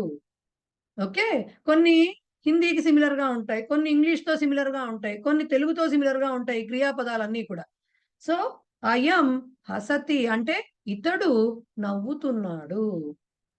అంబా పచతి. అంబా అంటే మీకు తెలుసు మీనింగ్, అమ్మ, తల్లి. పచతి అంటే వంట చేస్తున్నది. పాకము అనే మాట వింటారు. పాకం అంటే మైసూర్ పాకంలో పట్టే పాకం, పంచదార పాకం, బెల్లం పాకం కాదు. పాకం అంటే వంట, పాకశాల అంటాం కదా. సో అంబా పచతి, ఈ పచతి నుంచి వచ్చింది ఆ పాకం అనే మాట. ఓకే, అమ్మ వంట చేస్తున్నది, వండుతున్నది. ఓకే, వండుతున్నది, పచతి. అనుజ. ఇప్పుడు ఇక్కడి నుంచి ఇప్పుడు ఫస్ట్ 12 వాక్యాల వరకు, ఫస్ట్ 12 సెంటెన్సెస్ పుంలింగంలో ఉన్నాయండి. నెమ్మదిగా స్త్రీలింగంలో వస్తున్నాయి చూడండి. అంబా, దీర్ఘాంతం వచ్చిందా, చాలా లాగా. అంబా వచ్చతి. నెక్స్ట్ అనుజ క్రీడతి. అగ్రజహ. అనుజహ అంటాం కదా, అనుజుడు అంటే తమ్ముడు, తర్వాత పుట్టినవాడు. అనుజ అంటే తర్వాత పుట్టినది, చెల్లెలు. చెల్లెలు క్రీడతి అంటే ఆడుకుంటున్నది, ఆడుతున్నది. క్రీడ అనే మాట, ఆట అనేది మనకు కూడా ఉంది కదా, తెలుగులో కూడా ఉంది. సో ప్లేస్ అని అర్థం అన్నమాట. So Anuja sister, younger sister place, చెల్లెలు ఆడుతున్నది. అగ్రజ ఖాదతి. ఇప్పుడు అగ్రజ పైన పుంలింగం వచ్చింది, దానికి స్త్రీలింగం ఏంటి, అగ్రజ అన్నమాట, అక్కయ్య. అగ్రజ ఖాదతి. ఖాదతి అంటే తింటం, తినటం. ఖాదతి తింటున్నది, అక్కయ్య తింటున్నది. సుత. సుతః అనే మాట ఉంటుంది. పుత్రః అంటే కొడుకు, సుతః అన్నా కూడా అంతే కదా. దశరథ సుతుడు అంటాం కదా మనము రాముణ్ణి. సో సుతః అన్నా కూడా పుత్రుడు అనే అర్థం, కొడుకు. దానికి స్త్రీలింగం సుత. జనక సుత అంటాం కదా అమ్మవారిని. సో సుత దీర్ఘం ఉంటుంది అనమాట. తెలుగులో జనక సుత అని రాసి ఆపేస్తాం, సుత అని దీర్ఘం ఇవ్వం. కానీ సంస్కృతంలో ఇస్తాం. సుత అంటే కూతురు. హసతి నవ్వుతున్నది, రిపీట్ అయింది మళ్ళీ అదే, నవ్వుతున్నది. రమా గాయతి. రమా పేరు, రమా గాయతి అంటే పాడుతున్నది, సింగ్స్. ఓకే, పాడుతున్నది. బాలా.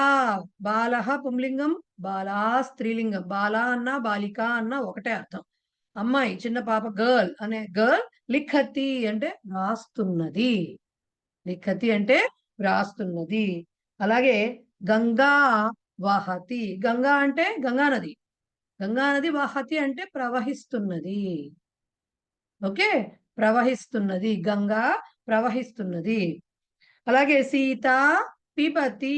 పిబతి అంటే తాగుతున్నది. ఎవరు, సీత, స్త్రీలింగం. సీత పిబతి తాగుతున్నది. అలాగే అజ చరతి. అజ అంటే ఇప్పుడు ఆ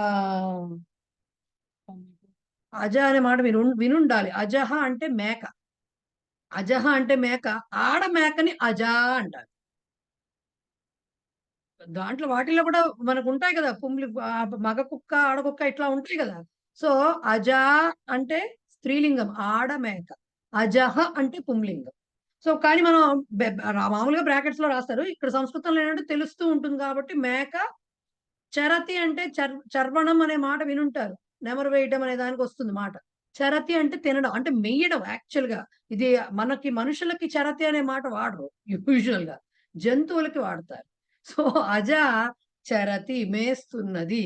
మనకు కోపం వస్తే ఎవరినైనా ఏంట మేస్తున్నావు అంటాం చూడండి, అలాంటప్పుడు వాడచ్చేమో తెలియదు కానీ, బట్ బేసిక్ గా చరతి అనేది పశువులు తినడానికి వాడే మాట అన్నమాట. ఓకే, మేస్తున్నది. సంధ్యా భవతి. సంధ్య అనేది ఇక్కడ పేరు కాదు, సంధ్య అంటే సంధ్యాకాలం, పూర్వ సంధ్య అవ్వచ్చు, మనకి సాయం సంధ్య అవ్వచ్చు.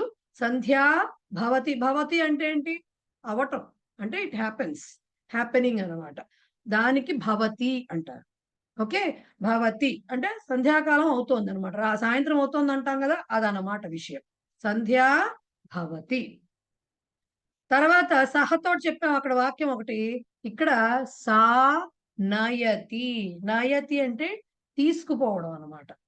సా నయతి. మనం దేనైనా తీసుకెళ్తున్నాం అనుకోండి, మనం పుస్తకాన్ని పట్టుకెళ్తుంటే నయతి అంటారు. మనతో పాటు తీసుకెళ్ళటాన్ని నయనం అంటే, సారీ, నయతి అంటారు. ఓకే, సా నయతి, ఆమె తీసుకుపోతున్నది. ఇయం, ఇందాక అయం వచ్చింది పుంలింగంలో, అతడు. అయం హసతియో ఏదో వచ్చింది వాక్యం. అతడు నవ్వుతున్నాడు అని చెప్పాం. దానికి స్త్రీలింగం ఇయం ఇచ్చతి. ఇచ్చ అనే మాటకు అర్థం అందరికీ తెలుసు, కోరిక అని. ఇచ్చ లేదు అంటారు, అంటే కోరిక లేదు ఆ టైంలో, ఎందుకునో అది చెయ్యాలనిపించట్లేదు అనమాట. సో ఇచ్చతి అంటే కోరుకుంటు, వాంట్స్, విషస్, వాంట్స్ అంటామే. ఇక్కడ ఎవరు చెప్తున్నారు, ఇయం అంటే షీ వాంట్స్. ఓకే, సో ఇచ్చతి అంటే కోరుతున్నది ఆర్ ఇష్టపడటం ఆర్ కోరుకోవటం ఏదైనా కావచ్చు, దానికి ఇచ్చతి అనే క్రియాపదం వస్తుంది. అలాగే ఇప్పుడు అక్కడ వరకు అంటే ఫస్ట్ 12 వాక్యాలు ఏమో పుంలింగంలో ఉన్నాయి కర్తలు, తర్వాత 12 వాక్యాలు స్త్రీలింగంలో ఉన్నాయి కర్తలు. కర్త అంటే తెలుసు కదా, పని చేసేవాడు కర్త. ఒక పని జరిగిందంటే దాన్ని చేసేవాడు ఒకడు ఉంటాడు కదా ఖచ్చితంగా, వాడు కర్త. సో వాళ్ళు 12 వాక్యాలు పుంలింగంలో, 12 వాక్యాలు స్త్రీలింగంలో ఇచ్చారు. ఇప్పుడు నపుంసకలింగంలో ఇస్తున్నారు. ఏమండి నపుంసకలింగంలో కూడా కర్తలు ఉంటాయా అంటే ఇగో ఉంటున్నాయి చూడండి. పుష్పం వికసతి, పుష్పం అనేది పుష్పం, ఫలం, పత్రం ఇవన్నీ కూడా నపుంసకలింగ పదాలు. పుష్పము పూస్తున్నది అంటామే, పువ్వు పూస్తున్నది, బ్లాసమ్స్ అంటాం కదా మనము. అక్కడ పూయడం అనే క్రియ ఎవరు చేస్తున్నారు, పువ్వే చేస్తోంది. మనమేం వెళ్ళి బలవంతంగా దాని చేత వికసింపజేయట్లేదు, అదే వికసిస్తోంది. సో పువ్వు విరబూస్తున్నది అంటామే మనము. సో ఇక్కడ పువ్వు అనేది ఏమవుతోంది, పుష్పం అనేది నపుంసకలింగ శబ్దం. సో పుష్పం వికసతి, రైట్. వికసించడం అనే మాట తెలుగులో కూడా ఉంది మనకి. వికసతి వికసిస్తున్నది అంటే పూస్తున్నది. ఫలం పతతి, పతతి అంటే పతనం అనే మాట వినుంటారు. పతనం అంటే ఏంటి, పడిపోవడం, కింద ఎక్కడి నుంచి ఆ పతనం అనే మాట వాడిన దాన్ని బట్టి ఏమిటి దిగజారుతున్నారా, పడిపోతున్నారా లిటరల్ గా అనే మాట అర్థం మారుతుంది. సో ఇక్కడ ఫలం నపుంసకలింగ శబ్దం, పండు పడుతున్నది, ఎక్కడి నుంచో చెట్టు నుంచో పడుతున్నదో చేతిలోంచి పడిపోతుందో, పతతి పడుతున్నది, ఫాల్స్ అని అర్థం అన్నమాట. నయనం అంటే కన్ను, స్ఫురతి అంటే అదురుతుంది అంటారే, కుడి కన్ను అదురుతోంది, ఎడం కన్ను అదురుతోంది, అది మంచిది ఇది మంచిది కాదు, ఏవో శకునాలు చెప్తారు కదా. సో కన్ను అదరటం అనే దాన్ని స్ఫురతి. దీనికి సంస్కృతంలో ఒక్కొక్క పదానికి చాలా రకాల మీనింగ్స్ వస్తూ ఉంటాయండి. ఆ స్ఫురతి అనే పదానికి కూడా ప్రకాశించటం అనేటువంటి మీనింగ్ కూడా ఒకటి ఉంది. ఇక్కడ నయనం అని చెప్పిన అర్థంలో నేత్రం ఆర్ నయనం రెండిటికి కూడా కన్ను అనే అర్థం. వీటిల్లో స్ఫురతి అని వచ్చిందంటే అదరటం, అది కాస్త ఇలా అవుతుంది కదా మనకి, దాన్ని స్ఫురతి అంట. ఓకే, నయనం స్ఫురతి. నెక్స్ట్ ఇది మిత్రం యచ్చతి. మిత్రం అంటే యాక్చువల్ గా మిత్రుడు అంటాం మనం, మిత్రుడు మిత్రురాలు అనే మాటలు వాడతాం. బట్ సంస్కృతంలో మిత్రం అనేది అది మగవాళ్ళకు వర్తించనివ్వండి, ఆడవాళ్ళకు వర్తించనివ్వండి, దాంతో సంబంధం లేదు. మిత్రం అనే పదం నపుంసకలింగ పదం. మిత్రం అనే పదం కళత్రం, ఆ మాట వినుంటారు. అపర్ణ కళత్రం సదా సచ్చరిత్రం అని వస్తుంది కదా. కళత్రం అంటే భార్య, మిత్రం అంటే మనకి మిత్రుడు. ఓకే, అంటే స్నేహితుడు ఆ స్నేహితురాలు, ఇద్దరికి మిత్రం అనే మాటే వాడతారు. ఆ రెండు కూడా వ్యక్తులకి ఆపాదించేటటువంటి నపుంసకలింగ పదాలు. యూజువల్ గా మనం ఏమంటాం, మిత్రుడు మిత్రురాలు అని చెప్తున్నాం. భార్య అంటే ఖచ్చితంగా స్త్రీలింగం మన దృష్టిలో, ఖచ్చితంగా అంతే కదా, స్త్రీలింగం భార్య అనే పదానికి. బట్ సంస్కృతంలో మిత్రం అనే పదము, కళత్రం అనే పదము రెండు కూడా నపుంసకలింగ పదాలు అవుతాయి. సో మిత్రం యచ్చతి అంటే, యచ్చతి అంటే టు గివ్స్ అని అర్థం, ఇవ్వడం అన్నమాట. యచ్చతి అన్న దదాతి అనే ఒక మాట కూడా వస్తుంది తర్వాత, రెండిటికి కూడా ఇవ్వడం అనే అర్థం వస్తుంది. సో మిత్రం యచ్చతి అంటే ఇక్కడ మిత్రుడు ఇస్తున్నాడు అని ఇచ్చారు. మిత్రుడు అవ్వచ్చు, మిత్రురాలు అవ్వచ్చు, ఇస్తున్నది ఇస్తున్నాడు, అది జనరలైజ్డ్ గా పుంలింగంలో చెప్తారు కాబట్టి మిత్రుడు ఇస్తున్నాడు అని చెప్పారు. బట్ మిత్రం అనేది నపుంసకలింగ శబ్దం. మిత్రహ అని రాశారు అనుకోండి, పొరపాటున మిత్రహ అని రాశారు అనుకోండి, అది అర్థం మారిపోతుంది. ఎందుకు, చాలా మందికి ఐడియా ఉండుంటుంది, సూర్య నమస్కారాలు చేసే వాళ్ళలో మిత్రాయ నమః అని వస్తుంది. అక్కడ మిత్రుడు అంటే సూర్యుడు అండి. తెలుగులో మనకి మిత్రుడే రెండిటికి, సూర్యుడికి ఒక పర్యాయ పదం మిత్రుడు అని చెప్తాము, అలాగే స్నేహితుడికి పర్యాయ పదం మిత్రుడు అంటాం. కానీ ఎప్పుడైతే సంస్కృతంలో పుంలింగం కదా, మనం మనం స్నేహితుడిని చెప్తున్నాం కదా అని మిత్రహ అన్నారో, అది సూర్యుడు అయిపోతాడు, మిత్రుడు అవ్వడు, స్నేహితుడు అవ్వడు. సో ఇక్కడ జాగ్రత్తగా ఉండాలి. మిత్రం అంటేనే ఫ్రెండ్, మిత్రహ అంటే మాత్రం సూర్యుడికి వెళ్ళిపోతుంది అది. ఓకే, సో మిత్రం యచ్చతి ఫ్రెండ్ ఇస్తున్నాడు. ఫ్రెండ్ అంటే మనకి ఇంగ్లీష్ లో దీనికి చాలా వీలుగా అనమాట. ఫ్రెండ్ అంటే స్నేహితుడు కావచ్చు, స్నేహితురాలు కావచ్చు కదా. He is my friend or she is my friend, రెండిటికి ఫ్రెండ్ అనే వస్తుంది. సో అది మిత్రం అనే మాట అట్లాంటిది అనమాట. ఓకే, నెక్స్ట్ జలం స్రవతి, స్రవిస్తున్నది అనే మాట చూసుంటారు, వినుంటారు. రక్తం స్రవిస్తున్నది, లేకపోతే జలం స్రవిస్తున్నది. ఇప్పుడు ఇక్కడ ఏమన్నారు? జలం కారడం అన్నమాట. కారడం దేని నుంచైనా బయటికి రావటాన్ని కారడం అంటాం కదా మనము. సో దట్ ఈస్ స్రవతి, అంటే స్రవిస్తున్నది ఆ కారుతున్నది. తత్ పతతి, ఆ తత్ అనేది ఏమిటో చెప్పట్లా, అది పడుతోంది. అది తత్ అనేది పుష్పం అవ్వచ్చు, ఫలం అవ్వచ్చు, పత్రం అంటే ఆకు అవ్వచ్చు, పుస్తకం అవ్వచ్చు, ఏదైనా కావచ్చు. తత్ పతతి, అది పడుతున్నది. ఓకే. సో ఇక్కడ మీకు ఒక పతతి రిపీట్ అయింది, హసతి రిపీట్ అయింది. మిగతావి ఏవి రిపీట్ అవ్వకుండా సుమారు 28 వెర్బ్స్ వచ్చాయి. 28 వెర్బ్స్, వాటికి మీనింగ్స్ వచ్చాయి ఇక్కడ. రైట్. ప్రథమ పురుష ఏకవచనంలో వచ్చాయి. ఇంతవరకు అర్థమైందా అండి? అర్థమవుతున్నాయా? అంటే నేను చెప్పేస్తా, నాకు ఈజీగా అనిపిస్తుంది కాబట్టి. చదువుతున్నప్పుడు ఇవి గుర్తుపెట్టుకోవాల్సిన విషయాలు. ఇవి ఓహో ఇది ఇది అని నేర్చుకోవాల్సిన విషయాలు అవి. ఓకేనా? రైట్. బహువచనం చూద్దామా? ఎవరైనా ఏమన్నా అడగదలుచుకుంటే అడగచ్చు. బహువచన వాక్యాలు చెప్తా లేతే. Okay, fine. నెక్స్ట్ ప్రథమ పురుష బహువచనంలో ఉన్నది. కర్త ఒకళ్ళైతే వాళ్ళు అదే రాశారు చూడండి. కర్త ఒకళ్ళే అయితే ఏకవచనం, అది మనకు తెలిసిన విషయమేగా. ఎక్కువ మంది ఉంటే బహువచనంలో చెప్తాం. ఎక్కడ ఇంకా కొత్త కొత్త మాటలు వస్తాయి ఇక్కడ ఇప్పుడు. చిత్రకారాః లిఖంతి. ఓకే. చిత్రకారాః లిఖంతి అంటే చిత్రకారులు రాస్తున్నారు, అంటే వాళ్ళు బొమ్మ వేయడాన్ని రాయటం అనే మాట వాడారు వాళ్ళు. ఓకే. లిఖంతి, లిఖంతి అని వచ్చింది అంటే బహువచనం. అది ఏకవచనం ఎలా వస్తుంది? లిఖతి అని వస్తుంది. లిఖతి అని వస్తుంది. చిత్రకారాః బహువచనం వచ్చింది, ఏకవచనంలో ఎలా ఉంటుంది? చిత్రకారః అని వస్తుంది. సో ఇదే వాక్యాన్ని ఏకవచనంలో రాయాలనుకోండి, చిత్రకారులు రాస్తున్నారు, ఏం రాస్తాం? చిత్రకారుడు రాస్తున్నాడు అంట. సో చిత్రకారః లిఖతి అని రాస్తాం. ఓకే. సో చిత్రకారాః లిఖంతి. అలాగే భారవాహాః వహంతి. ఇందాక మీకు గంగా వహతి అన్న చోట గంగ ప్రవహిస్తున్నది అని చెప్పాం. సేమ్ ఇక్కడ వహంతి అనే వినబడుతోంది. ఇక్కడ వహించటం అనే మాట మనకుందా? భారం వహించటం అనే మాట మనం మాట్లాడతామా? ఇక్కడ ఆ మీనింగ్ వస్తుంది. అంటే చెప్పా కదా, ఒక పదానికి చాలా మీనింగ్స్ వచ్చేటటువంటి సందర్భాలు చాలా ఉంటాయి సంస్కృతంలో, చాలా ఉంటాయి. సో సందర్భాన్ని అవి వాడిన సందర్భాన్ని బట్టి ఆయా మీనింగ్లను మనం తీసుకోవాల్సి వస్తుంది. సో భారవాహాః దాంట్లోనే ఉంది. భారము వహించే వాళ్ళు భారవాహులు అంటే కూలీలు. వాళ్ళు వహంతి మోస్తున్నారు. ఇందాక వహతికి ఏమవుతుంది? ప్రవహిస్తున్నది అని వచ్చింది. వహంతికి ఇక్కడ ఏమిచ్చారు మీనింగ్? మోస్తున్నారు అంటే భారం మోస్తున్నారు, బరువు మోస్తున్నారు. కూలీలు బరువు మోస్తున్నారు. కూలీలు అనడానికి భారవాహాః బహువచనం ఇచ్చారు. ఏకవచనంలో దీన్నే వాక్యాన్ని రాయాలంటే భారవాహః వహతి అని రాసుకోవాల్సి వస్తుంది. రైట్.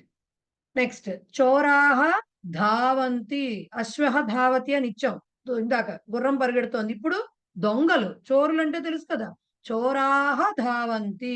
ఏకవచనం అయితే చోరః ధావతి. ఇది ఒక కైండ్ ఆఫ్ ఎక్సర్సైజే మీకు అనమాట. ఏకవచనంలో ఉన్న వాక్యాలన్నిటికీ బహువచన రూపాలు రాసుకోవడం, బహువచనంలో ఇచ్చిన వాటన్నిటికీ ఏకవచనం రాసుకోవడం ఒక రకమైన ప్రాక్టీస్. అది ఎవరికి వాళ్ళు చేసుకో తగిన ప్రాక్టీస్ అన్నమాట. ధావంతి పరిగెడుతున్నారు దొంగలు. మూర్ఖాః నిందంతి, వాళ్ళకేం పని ఉంటుంది? ఇంకా మూర్ఖాః మనకు తెలుసు, మూర్ఖులు తెలుగులో కూడా ఉందన్నమాట. వేరే పని పాటు ఉండదు, ఎప్పుడు ఎవరో ఒకళ్ళని ఏదో ఒకటి అంటూ ఉండాలి. నిందంతి నిందిస్తున్నారు. మూర్ఖః నిందతి. సో నేను కొంతవరకే చెప్తున్నా, అన్ని చెప్పను. ఎందుకంటే అన్ని చెప్పేస్తే ఆన్సర్స్ వచ్చేస్తాయి కదా, నెమ్మదిగా మీరు రాసుకోవచ్చు, మీరు ప్రాక్టీస్ చేసుకోవచ్చు. సో మూర్ఖాః నిందంతి. నిందతి అనేది ఇందాక వచ్చింది, ధావతి వచ్చింది, లిఖతి వచ్చింది, వహతి అవన్నీ వచ్చాయి. ఇప్పుడు వచ్చే వర్బ్ కొత్త వర్బ్ చూడండి. రజకాః క్షాళయంతి. రజకాః అంటే మనకి తెలుసు, చాకలి వారు, బట్టలు ఉతుకుతారు కదా, వారు రజకాః.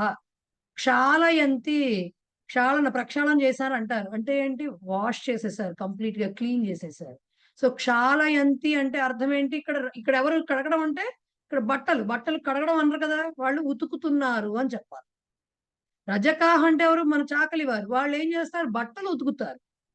అదే మనం ఇంట్లో పని మనిషి ఉందనుకోండి, గిన్నెలు అవనుకోండి, వాటికి కడగడం అని చెప్తాం. బేసిక్ గా ఏదైనా కూడా క్లీన్ చేయడం అనమాట. అక్కడ బట్టలు, ఇక్కడ గిన్నెలు, సందర్భాన్ని బట్టి దానికి ఏమిటి రాసుకుంటాం. గిన్నెలు ఉతుకుతున్నారు, బట్టలు కడుగుతున్నారు అని చెప్పలేం కదా, సేమ్ వెర్బ్ వాడతాం. బట్ కానీ ఏంటంటే రజకాహ క్షాళయంతి అన్నప్పుడు ఉతుకుతున్నారు అని చెప్పాలి. ఎందుకు? రజకుల్ని బట్టి అది ఉతుకుతున్నారు అని చెప్పాలి. చాకలి వారు ఉతుకుతున్నారు. నెక్స్ట్ తక్షకాహ తక్షంతి, ఇది కొత్త వెర్బే. తక్షకుడు అంటే పాము కాదండో, తక్షకుడు. తక్షక అంటే వడ్రంగి పని చేసేవారు, చెక్క పని చేసేవారు, కార్పెంటర్. వాళ్ళు ఏం చేస్తూ ఉంటారో ఆ చెక్కల్ని కట్ చేస్తూ ఉంటారు కదా, దానికి ఒక మాట ఉందన్నమాట. కట్ చేయటమే వాళ్ళు చేసేది, చెక్కల్ని కోస్తూ ఉంటారు, దాన్ని తక్షణ అంటారు. అంటే తక్షతి తక్షంతి, వాళ్ళు వడ్రంగులు, వాళ్ళు చెక్కటం అన్నమాట. ఓకే, దాన్ని తక్షతి ఆర్ ఇక్కడ బహువచనం వచ్చింది కాబట్టి తక్షంతి, కార్పెంటర్స్.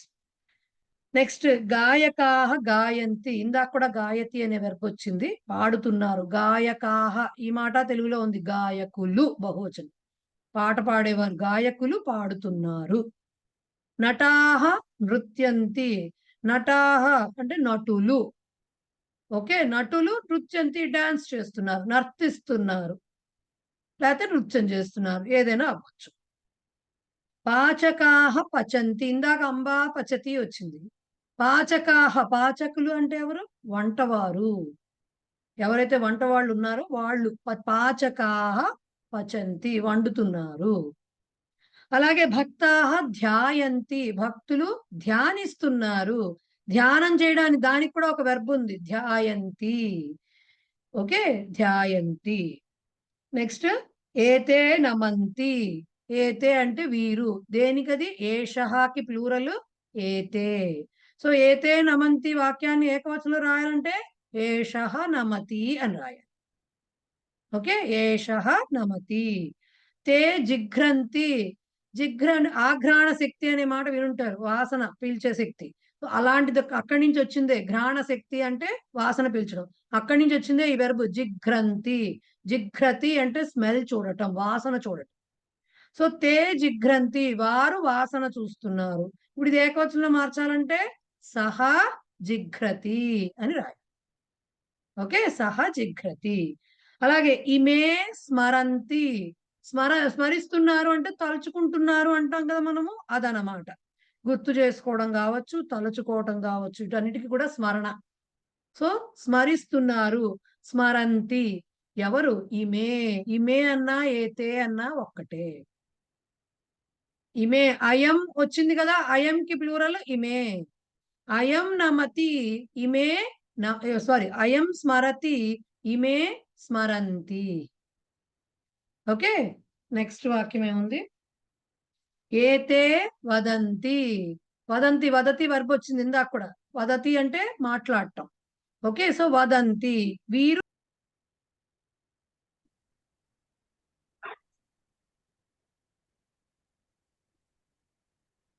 సో ఏతే వదంతి, ఏషః వదతి, ఏతే వదంతి. అంధాః గచ్చంతి, అంధులు అంటే గుడ్డివారు వెళ్తున్నారు, గచ్చంతి. అంధః గచ్చతి, ఏకవచనం అయితే. అలాగే బధిరాః అటంతి, బధిరులు వార్తలు ఇదివరకు ఇప్పుడు వచ్చే డీడీలో సైగలతో చెప్తూ ఉండేవారు, వినపడని, హియరింగ్ ఎంపైర్డ్ అనేవారు కదా. సో బధిరులు అంటే చెవిటి వారు, వినపడదు వాళ్ళకి. సో వాళ్ళు అటంతి తిరుగుతున్నారు. ఇందాక భిక్షుక అటతి అని ఏకవచనంలో వచ్చింది, ఇప్పుడు బధిరాహ అటంతి అంటే తిరుగుతున్నారు, చెవిటివారు. ఓకే, నెక్స్ట్ కుబ్జాహ ధావంతి, కుబ్జాహ అంటే ఎవరు? పొట్టిగా ఉండేవాళ్ళు, మళ్ళీ పుట్లు టైపు చిన్నగా చాలా పొట్టిగా ఉంటారు చూడండి, వాళ్ళు. కుబ్జాహ ధావంతి పరిగెడుతున్నారు. మూకాహ తిష్టంతి, ఇక్కడంతా కూడా మన హ్యాండిక్యాప్ టైప్ లో చెప్పుకుంటూ వస్తున్నారు, ఆ మాటలను ఎలా వాడతాము. మూకాహ అంటే మూగవాళ్ళు, మూగవారు తిష్టంతి అలా ఉన్నారు. ఇందాక సేవక తిష్టతి అని ఉంది ఈ వాక్యము, మూకాహ తిష్టంతి. అట్లాగే తంతువాయాహ వయంతి, తంతు అంటే ఏంటండి? దారాలు. తంతు వాయాహ అంటే వాటిని నేర్సేవారు, అంటే వీవర్స్, నేతవారు. వయంతి, వయతి అంటే నేయటం. ఓకే, నేతవారిని తంతువాయాహ అంటారు, వీవర్స్ అన్నమాట. సో తంతువాయాః వయంతి అంటే వాళ్ళు నేస్తున్నారు, వీవ్స్. ఓకే, నెక్స్ట్ అజాహ, ఇదిగో ప్లూరల్ వచ్చింది. అజాహ చరంతి, ఈ వాక్యానికి మేకలు మేస్తున్నవి. అవి ఆడ మేకల మగ మేకల సంబంధం లేదు. అజహకి బహువచనం అజాహ అనే వస్తుంది. అజా అనే స్త్రీలింగ పదానికి కూడా బహువచనం అజాహ అనే వస్తుంది. ఓకే, సో అజాహ చరంతి, మేకలు మేస్తున్నవి. అంబాహ యచ్చంతి, ఇందాక అంబా పచతి అని ఏకవచనంలో వచ్చింది. ఇక్కడ అంబాహ యచ్చంతి అంటే అమ్మలు, తల్లులు ఎవరైతే ఉన్నారో వాళ్ళు ఇస్తున్నారు. ఏమి ఇస్తున్నారో అవన్నీ మనకు అనవసరం, ప్రస్తుతానికి ఇస్తున్నారు. నెక్స్ట్ తాహ వసంతి. తాహ అంటే ఇందాక సా అని చెప్పుకున్నాం. సాకి తాహ అంటే వారు, అంటే ఆ స్త్రీలు వసంతి నివసిస్తున్నారు. వసంతి అంటే నివసిస్తున్నారు అని అర్థం అన్నమాట. అంటే దే లివ్ అని చెప్పడం. ఓకే, నెక్స్ట్ ఇమాహ పశ్యంతి, చూస్తున్నారు. ఎవరు? ఇమాహ అంటే ఇప్పుడు ఇయం శబ్దానికి ప్లూరల్ ఇమాహ. ఇయం పశ్యతి, ఇమాహ పశ్యంతి. సా వసతి, తాహ వసంతి. ఓకే, అలాగే ఏతాహ హసంతి అంటే వీరు, అంటే ఈ స్త్రీలు హసంతి నవ్వుతున్నారు. ఏషా హసతి, ఏతాహ హసంతి, ఏక బహువచనాలు. ఓకే, నెక్స్ట్ ఇక్కడికి స్త్రీలింగ పదాలు అయినాయండి. మీరు ఇక్కడ కూడా అబ్జర్వ్ చేస్తే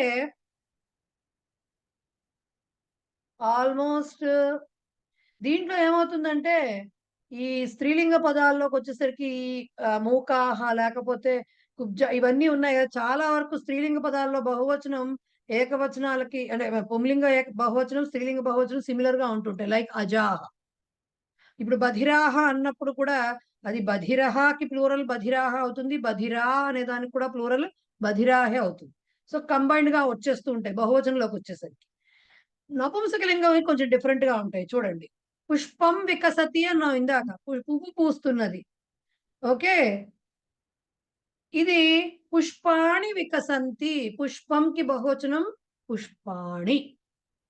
పుష్పం పుష్పాణి, ఫలం ఫలాని, పుస్తకం పుస్తకాని, పత్రం పత్రాణి, ఇలా వస్తుంది. ఓకే, సో పుష్పాణి వికసంతి, పువ్వులు పూస్తున్నాయి. వాహనాని గచ్చంతి, ఇంకో కొత్త మాట వచ్చింది. వాహనం నపుంసకలింగ పదం. వాహనాని వెహికల్స్, వాహనములు, గచ్చంతి వెళ్తున్నవి. ఫలాని పతంతి, ఇందాక ఫలం పతతి అని రాశారు. ఇక్కడ ఫలాని పతంతి బహువచనం, పళ్ళు పడుతున్నవి. తాని పతంతి, ఇందాక తత్ పతతి అన్నారు, ఏది పడుతుందో చెప్పకుండా. ఇక్కడ తాని బహువచనం, నపుంసకలింగం బహువచనం, అవి పడుతున్నవి.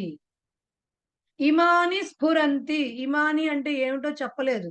ఆ ఇమాని అంటే ఇదం స్ఫురతి, ఇమాని స్ఫురంతి. అయం హసతి, ఇమే హసంతి పుంలింగం. ఇయం ఇక్కడ ఏమొచ్చింది? ఇయం పశ్యతి, ఇమాహ పశ్యంతి స్త్రీలింగం. ఇదం స్ఫురతి, ఇమాని స్ఫురంతి నపుంసకలింగం. అవి ఏమిటి స్ఫురిస్తున్నాయి అంటే అదురుతున్నాయి అనేది చెప్పలేదు. ఇక్కడ అదురుతున్నాయా? నక్షత్రం అంటే నక్షత్రాణి వస్తుంది. నక్షత్రాణి స్ఫురంతి అంటే నక్షత్రములు మినుకు మినుకుమంటాయి కదా, అవి కూడా దాన్ని స్ఫురంతి అంటారు. ఇక్కడ కన్ను కాబట్టి ఇట్లా కొట్టుకుంటుంటే దాన్ని అదరడం, దానికి అంటారు. సో ఇవి అదురుతున్నవి. లాస్ట్వి ఏతాని పతంతి, ఏతత్ పతతి, ఏతాని పతతి. ఓకే, ఈ రకంగా మీకు పుంలింగ పదాలు కొన్ని, స్త్రీలింగ పదాలు కొన్ని, నపుంసకలింగ పదాలు కొన్ని, ఏకవచనంలో కొన్ని, బహువచనంలో కొన్ని ఇచ్చారు. కొన్ని రకాల వెర్బ్స్ ఉన్నాయి. ఒకవేళ 60 వాక్యాల్లోంచి కూడా రిపీట్ అవ్వకుండా తీసిన వెర్బ్స్ తీసిన 40 అయినా గ్యారంటీ వస్తాయి. 40 వరకు గ్యారంటీ వస్తాయి. అండ్ డిఫరెంట్ కర్త పదాలు కూడా డిఫరెంట్ గా ఉన్నాయి, కర్తృపదాలు. సో మీకు ఎక్సర్సైజ్ ఇక్కడ వీళ్ళ పుస్తకంలో ఇచ్చిన అభ్యాసం చాలా చక్కగా ఉంటుంది. అండ్ నేను పంపిస్తాను మళ్ళీ ఎక్సర్సైజ్ మీకు. ఇవి కాకుండా కూడా ఇంకా బాగా నలగాలి అంటే ఏకవచనంలో ఉన్న వాటన్నిటిని బహువచనంలోకి, బహువచనం ఉన్న వాటన్నిటికీ ఏకవచనంలోకి. ఈ మార్పులు చేర్పులు చేస్తూ ఉంటే ఏమవుతుందంటే అభ్యాసము అవుతూ ఉంటుంది. ఇంతవరకు క్లియరా అండి? క్లియరా? ఎస్, మల్లీశ్వరి గారు చెప్పండి. బ- ఆ, మహోదయ, ఆ, బధిరాహ, మూకాహ ఇవి ఉన్నాయి కదా, అవి ఆడవాళ్ళకి విడిగా మగవాళ్ళకి విడిగా చెప్తా ఉంటుందా? అంటే ఆ, అంటే నేను చెవిటి దారి అనుకోండి, నేను ఎగ్జాంపుల్. వదిలేసేయండి. ప్రస్తుతం ఉత్తమ పురుష పిక్చర్‌లోకి తేకండి. అవి మళ్ళీ వేరేగా వస్తుంది. అలా వద్దు. మూకహ ఉందనుకోండి, మూక అనేది రావచ్చు స్త్రీలింగం. ఇప్పుడు అజహాకి అజా ఎలా వచ్చిందో, బధిరహకి బధిరా రావచ్చు. కుబ్జహ, కుబ్జ ఈ పదం మీకు తెలుసు కదా! కృష్ణుడు కంసుడిని చంపడానికి అది వెళ్ళినప్పుడు కుబ్జ ఆవిడ పేరే పెట్టారు అట్లా. సో కుబ్జ అవునవును, కూర్చాను. అనేది ఉంటుంది. సో అందుకనే అన్న బహువచనంలోకి వచ్చేసరికి ఇప్పుడు ఆ బధిరాహ, కుబ్జాహ, మూకాహ ఇంకేంటుంది అంధాహ వీటికి వచ్చేసరికి ఏకవచనంలో అంధహ రాయొచ్చు, అంధా రాయొచ్చు. అంధహ రాసిందే గుడ్డివాడు, మగవాడు. అంధా రాస్తే ఏమవుతుంది? గుడ్డి ఆమె, గుడ్డి మగవారు. అమ్మాయి. ఆ, సో అవి బహువచనంలో ఒకే రకంగా ఉంటాయి రూపాలు. ఓకేనా? ఓకే. అవి మీకు అలాగే జిగ్రంతి అంటాం కదా, జిగ్రంతి అంటే వాసన చూడడం, అవును. జిగ్రంతి అంటే వాసన వాసన చూడడం, చూడడం. జిగ్రాణి ఇలా. అసలు వాసనని జిఘ్రాణి ఏమన్నా కాదండోయ్. జిఘ్రాణి అనే మాట లేదు అసలు. సారీ. మీరు జిఘ్రాణి అంటే అలాంటి మాట రాదు. క్రియాపదం వేరు, కర్తృపదం వేరు కదా! కర్తృపదానికి బహువచనంలో వచ్చినప్పుడు మీకు పుష్పాణి, పత్రాణి ఇలాంటివన్నీ వస్తాయి. పుస్తకాని ఇలాంటివన్నీ వస్తాయి. జిఘ్రాణి అనకూడదు. జిఘ్రంతి అని వస్తుంది. ఆర్ జిఘ్రతి అని జిగ్రంతి, వస్తుంది. జిగ్రతి, జిగ్రంతి, ఆ! జిగ్రతి, జిగ్రంతి. అయితే జిఘ్రంతి. వాసన అన్న పదాన్ని, వాసన ఆ! మనం మామూలుగా వాసన అంటాం కదా తెలుగులో, ఆ వాసన అన్న పదాన్ని సంస్కృతంలో ఏమనాలి? ఘ్రాణం, ఘ్రాణం. ఘ్రాణ, సరే. స్మెల్ అలా అలా అంటే వస్తుంది యూజువల్. ఏమనుకోకండి, ఎందుకు అడుగుతున్నానంటే మామూలుగా ధూపం ఆఘ్రాపయామి అంట, ఘ్రాణం అని అసలు ఆ పదాన్ని ఏమనాలి తెలుసుకోవడానికి అడిగాను.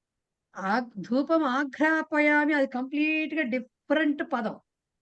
అది వాసన ఆ, చూపిస్తున్నాను అంటే ధూపం వేస్తున్నా నీకు వాసన చూపిస్తున్నాను నేను. అది వేరు. అయితే అయితే ఘ్రా అసలు వాసన అన్న పదాన్ని ఏమనాలి తెలుసుకోవడానికి అడిగాను. ఘ్రాణ, ఘ్రాణ. ఘ్రాణ. ఓకే. ధన్యవాదాలు భాయ్. రైట్.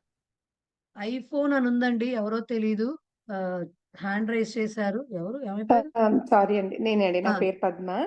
నేను చెప్పండి. బహువచనం దాంట్లో 11th నుంచి 14th వరకు ఎగ్జాంపుల్స్, క్రియాపదం ఏమో బహువచనం ఉంది. కానీ కర్తృపదం వచ్చేసి ద్వివచనం ఉంది. అది అది ఎవరు చెప్పారు ద్వివచనం ఉందని? ఎక్కడుంది ద్వివచనం? ఏ ఏ ఏ తే తే ఇమే అవి ఉన్నాయి కదా. ఆ! ఒక్కసారి పక్కన మీకు టేబుల్స్ ఇచ్చారు కదా! టేబుల్స్ తీయండి ఒక్కసారి ఆ, అందరూ.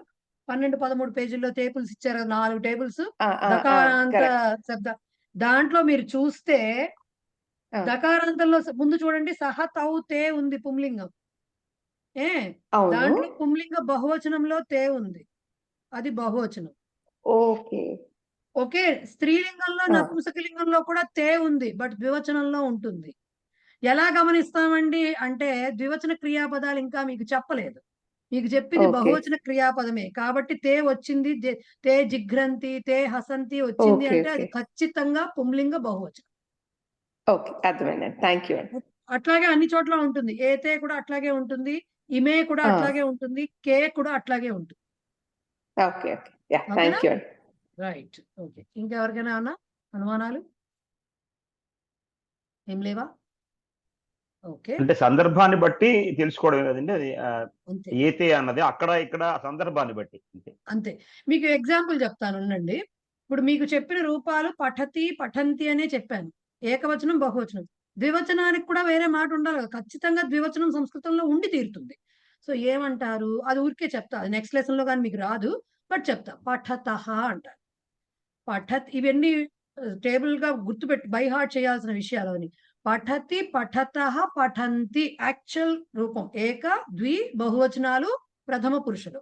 మీకు ద్వివచనం ఇక్కడ చెప్పలేదు కాబట్టి నేను మాట్లాడలేదు. పఠతి, పఠతః, పఠంతి వచ్చినప్పుడు ఇప్పుడు సపోజ్ సహ పఠతి, తౌ పఠతః, తే పఠంతి ఇది రాయాల్సిన ఫార్మ్. ఇప్పుడు మీకు ఎలా తెలుస్తుంది ఇప్పుడు అంటే తే పఠంతి అని ఎప్పుడైతే పఠంతి అని ఇచ్చారో అది కంపల్సరీ తే పుంలింగం బహువచనమే. అదే మీరు సా, తే, తాహ ఉంది. అప్పుడు కూడా ఎలా చెప్తాము? సా పఠతి, తే పఠతః, తాహ పఠంతి అంటాం. ఇప్పుడు తే రాసి ఇక్కడ పఠతః అని రాస్తేనే అది స్త్రీలింగం ఆర్ నపుంసకలింగం. ఆ. ఓకే, సందర్భాన్ని ద్వివచనం బట్టి నపుంసకలింగం. సందర్భాన్ని బట్టి తెలుస్తుంది. క్రియాపదం చూస్తే తెలిసిపోతుంది. కొంచెం ముందుకెళ్తే ఇంకా బాగా అర్థమవుతుంది. ఓకే, ఇందాక సో మీరు వెంటనే ద్వివచన చెప్పారు క్రియాపదం చెప్పండి సార్. వెంటనే చెప్పారు మహోదయ, నాకు చాలా ఇది సంతోషం అనిపించింది. ఏంటంటే మీ మిత్రం అన్నది అది నపుంసకలింగం అని చెప్పారు. మిత్రం అవును, అవును. నాకు వెంటనే డౌట్ వచ్చింది. నేను రోజు చదువుతుంటాను ఘనపురుషి రపామిత్ర వింజవీధి ప్లవంగభ అని. ఆ మిత్ర అన్నది ఇక్కడ ఎలా వచ్చింది అని వెంటనే నాకు మీరు వెంటనే చేయగానే నాకు ఏదో తేలిక అయిపోయాను. నేను చాలా హాయిగా అనిపించింది నాకు. ఈ ప్రవేశ అవనివ్వండి, చాలా తేలిక పడతారు అందరూ. ఎందుకంటే మనం చదువుకునే కొన్ని ప్రార్థనా శ్లోకాలకు అర్థాలు చెప్తూ వస్తారు పుస్తకంలో మనకి. సో మనకు ఓహో అంటే, లేకపోతే అదేదో సినిమా ఉంటుంది చూడండి, తొండమో తోకో తెలుసుకుని పూజ చేయవే అంటాడేవాడు, ఆ టైప్ లో అవుతుంది. మనం ఏం చేస్తున్నామో మనకే తెలియకుండా చేస్తూ ఉంటాం ఒక్కోసారి. అందుకనే కదండి చాలా మంది సంస్కృతం నేర్చుకుని, అట్లీస్ట్ మనమేమి ఇప్పుడు కూర్చుని ఉద్గ్రంథాలు రాసేయక్కర్లేదు. అట్లీస్ట్ మనం చదువుతున్నది ఒక 70-80% అయినా మీనింగ్ తెలిస్తే మనకి అర్థమవుతుంది. ఓహో, ఆనందంగా ఎందుకు ఉంటుందండి. చదువుతున్నాం. అది చాలా ఆత్మానందం ఓకే, కలుగుతుంది. అది ఓకేనా. Fine, moving on. అభ్యాసం అని ఇచ్చారు. నేను ఊరికే మీకు ఇప్పుడు చేయించను, ఎందుకంటే ఫస్ట్ లెసన్ కాబట్టి, ఇప్పుడే మొదలు పెట్టారు కాబట్టి నెమ్మదిగా వెళ్తుంది కొంచెం బండి. కొంచెం మీరు అలవాటు పడ్డాక మేడం అప్పుడు సారీ, మీకు ఐఎమ్ జస్ట్ ఇంటర్వ్యూనింగ్, మధ్యలో వస్తున్నాను. నాకు పుస్తకం ఇంకా పడడానికి, నాకు రావడానికి నిన్నే డబ్బులు కట్టారంటే 4-5 రోజులు పడుతుంది. అంతవరకు మీ తాలూకా ఏదైతే వీడియో మొన్న ఉందో అంత కంప్లీట్ గా 2 గంటలు ఫాలో అయ్యానండి. నేను మొన్న ఫస్ట్ది ఫాలో అయ్యి నోట్స్ రాసుకున్నాను. అలాగే ఇది కూడా నోట్స్ రాసుకుంటాను వేరే. బట్ అభ్యాసం ఇస్తే మాత్రం నేను బై ద నెక్స్ట్ క్లాస్ నేను I may not be able to do it. లేదు ఉండండి. నేను మీకు ఎవరైతే బుక్స్ ఇంకా రాలేదో కొత్తగా జాయిన్ వాళ్ళకి పీడిఎఫ్స్ ఉన్నాయి. లెసన్ 1 టెక్స్ట్ బుక్ వి నేను పంపిస్తాను. ఓకే, ఫస్ట్ లెసన్, సంతోషం. Second lesson, first 2 lessons 3 lessons ఉన్నట్టున్నాయి. అది నేను గ్రూప్ లో పెడతాను. సో దట్ ఇప్పుడు మనం ఏవైతే చదివామో అన్ని గుర్తుపెట్టుకోవడం, అన్ని రాసుకోవడం కష్టం. ఇన్ని వెర్బ్స్, ఇన్ని సెంటెన్సెస్ చదవడం కష్టం. పుస్తకం ఉండాలి మన దగ్గర కంపల్సరీ. కాబట్టి బుక్ వచ్చే లోపల మీకు వారంలో పుస్తకం వస్తుంది. ఈ లోపు నేను పంపిస్తాను పీడిఎఫ్, చూసుకోండి. సేమ్ లెసన్ పుస్తకంలో ఏది ఉందో అదే ఉంటుంది. ఓకేనా, రైట్. సో ఈ అభ్యాసము తీస్తే మీరు ఒకసారి చూడండి, క్రింది వర్ణాలను కలిపి సంయుక్తాక్షరాలుగా రాయండి అని చెప్పారు అభ్యాసంలో. మీకు ఒక్క నిమిషం ఉండండి, లేకపోతే లేని వాళ్ళు కూడా చూస్తారు కదా, నా దగ్గర ఉండాలి, అవి చూస్తారు.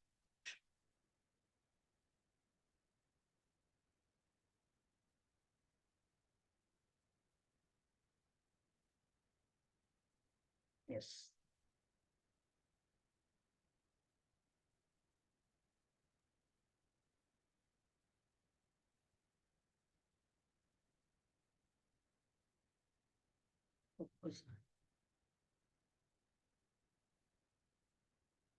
ఇదిగోండి, చూస్తున్నారు కదా, సేమ్ టెక్స్ట్ బుక్ లో పీడిఎఫ్. పుస్తకం లేని వాళ్ళకే ఇక్కడ చూడండి, స్క్రీన్ చూడండి, తెలుస్తుంది. దీంట్లో ఇగో ఇవన్నీ మనం చదువుకున్నవి. ఇప్పుడు మీ పుస్తకం ఇలా ఉంటుంది సార్. ఇలా ఇప్పుడు చదివిన వాక్యాలన్నీ ఇలా ఉంటాయి అన్నమాట. ఓకే, ఇవన్నీ ఉంటాయి.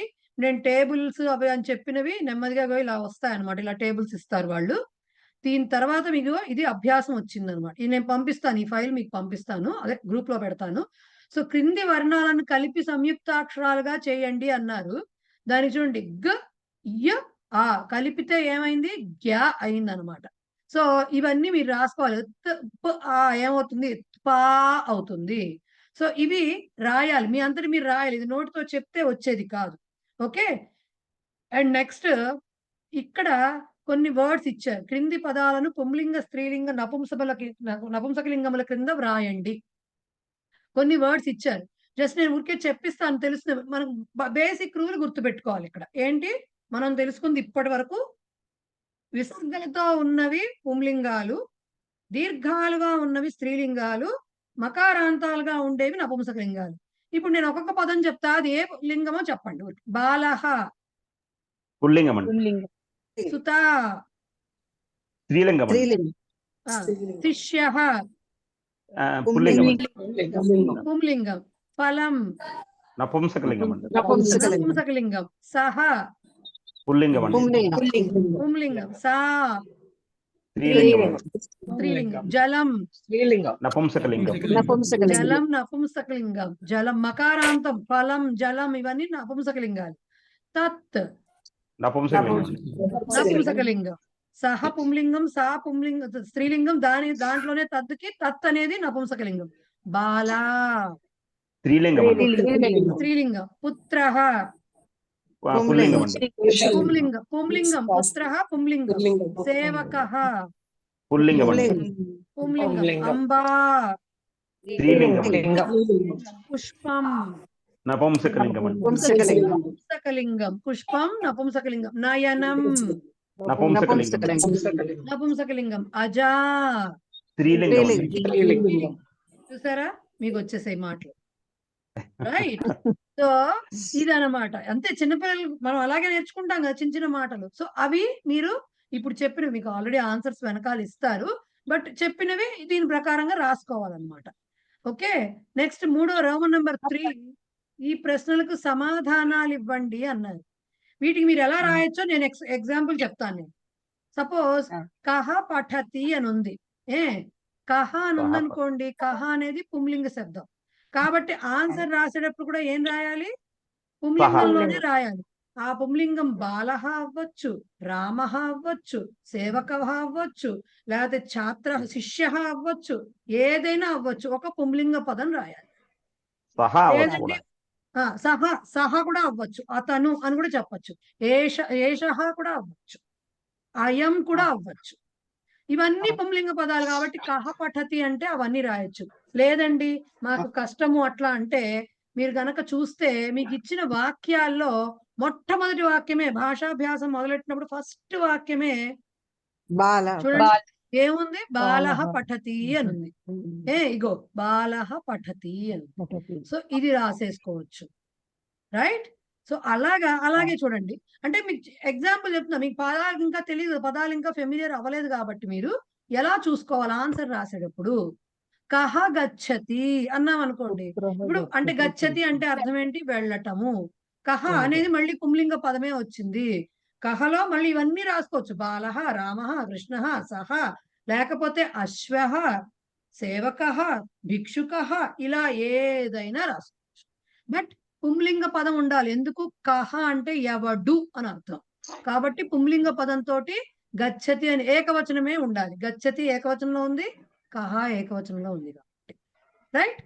అలాగే అంటే ఈ వాక్యాలతో మీరు మ్యాచ్ చేసుకోవచ్చు. ఎక్కడొక్కడ వాక్యం ఉంటుంది అక్కడ. దాంట్లో ఇచ్చిన 30, 60 వాక్యాల్లో ఎక్కడొక్కడ ఈ సంబంధించిన వెర్బ్ తోటి ఒక వాక్యం ఉంటుంది. అది పుంలింగ పదం ఉందా లేదా చూసుకుని ఆన్సర్ ఇక్కడ రాయాలి. అలాగే కహ అటతి. అటతి అంటే తిరుగుతున్నాడు, ఎవడు. దీనికి కూడా పుంలింగ పదమే రాయాలి. కహ అన్నారు. భిక్షుకః రాయొచ్చు. ఇంకా లేకపోతే ఇంకేదైనా ఇంకో పదం కూడా వేరేది ఇచ్చారు. అలాగా మీకు ఎట్లా అయినా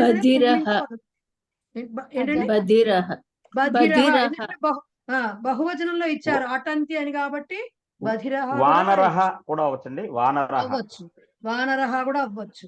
ఇక్కడ కేవలం ముందర ఇచ్చిన 60 వాక్యాల్లోనే ఒకటి ఉండాలి అనేది కాదు నియమం.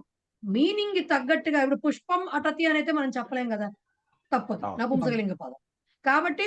తిరిగేది ఎవరు తిరుగుతారు? వృక్షః అటతి అని చెప్పలేం కదా, చెట్టు. వృక్షః అనేది పుంలింగ శబ్దం అయినా గ్రామటికల్ గా వృక్షః అటతి అనే దానికి తప్పు లేకపోయినా చెట్టు తిరుగుతుందా? తిరగదు కదా. సో మీనింగ్ఫుల్ గా ఉండాలి. సో అటతి అంటే తిరగటం. ఎవరు తిరుగుతారు? మనుషులు తిరుగుతారు.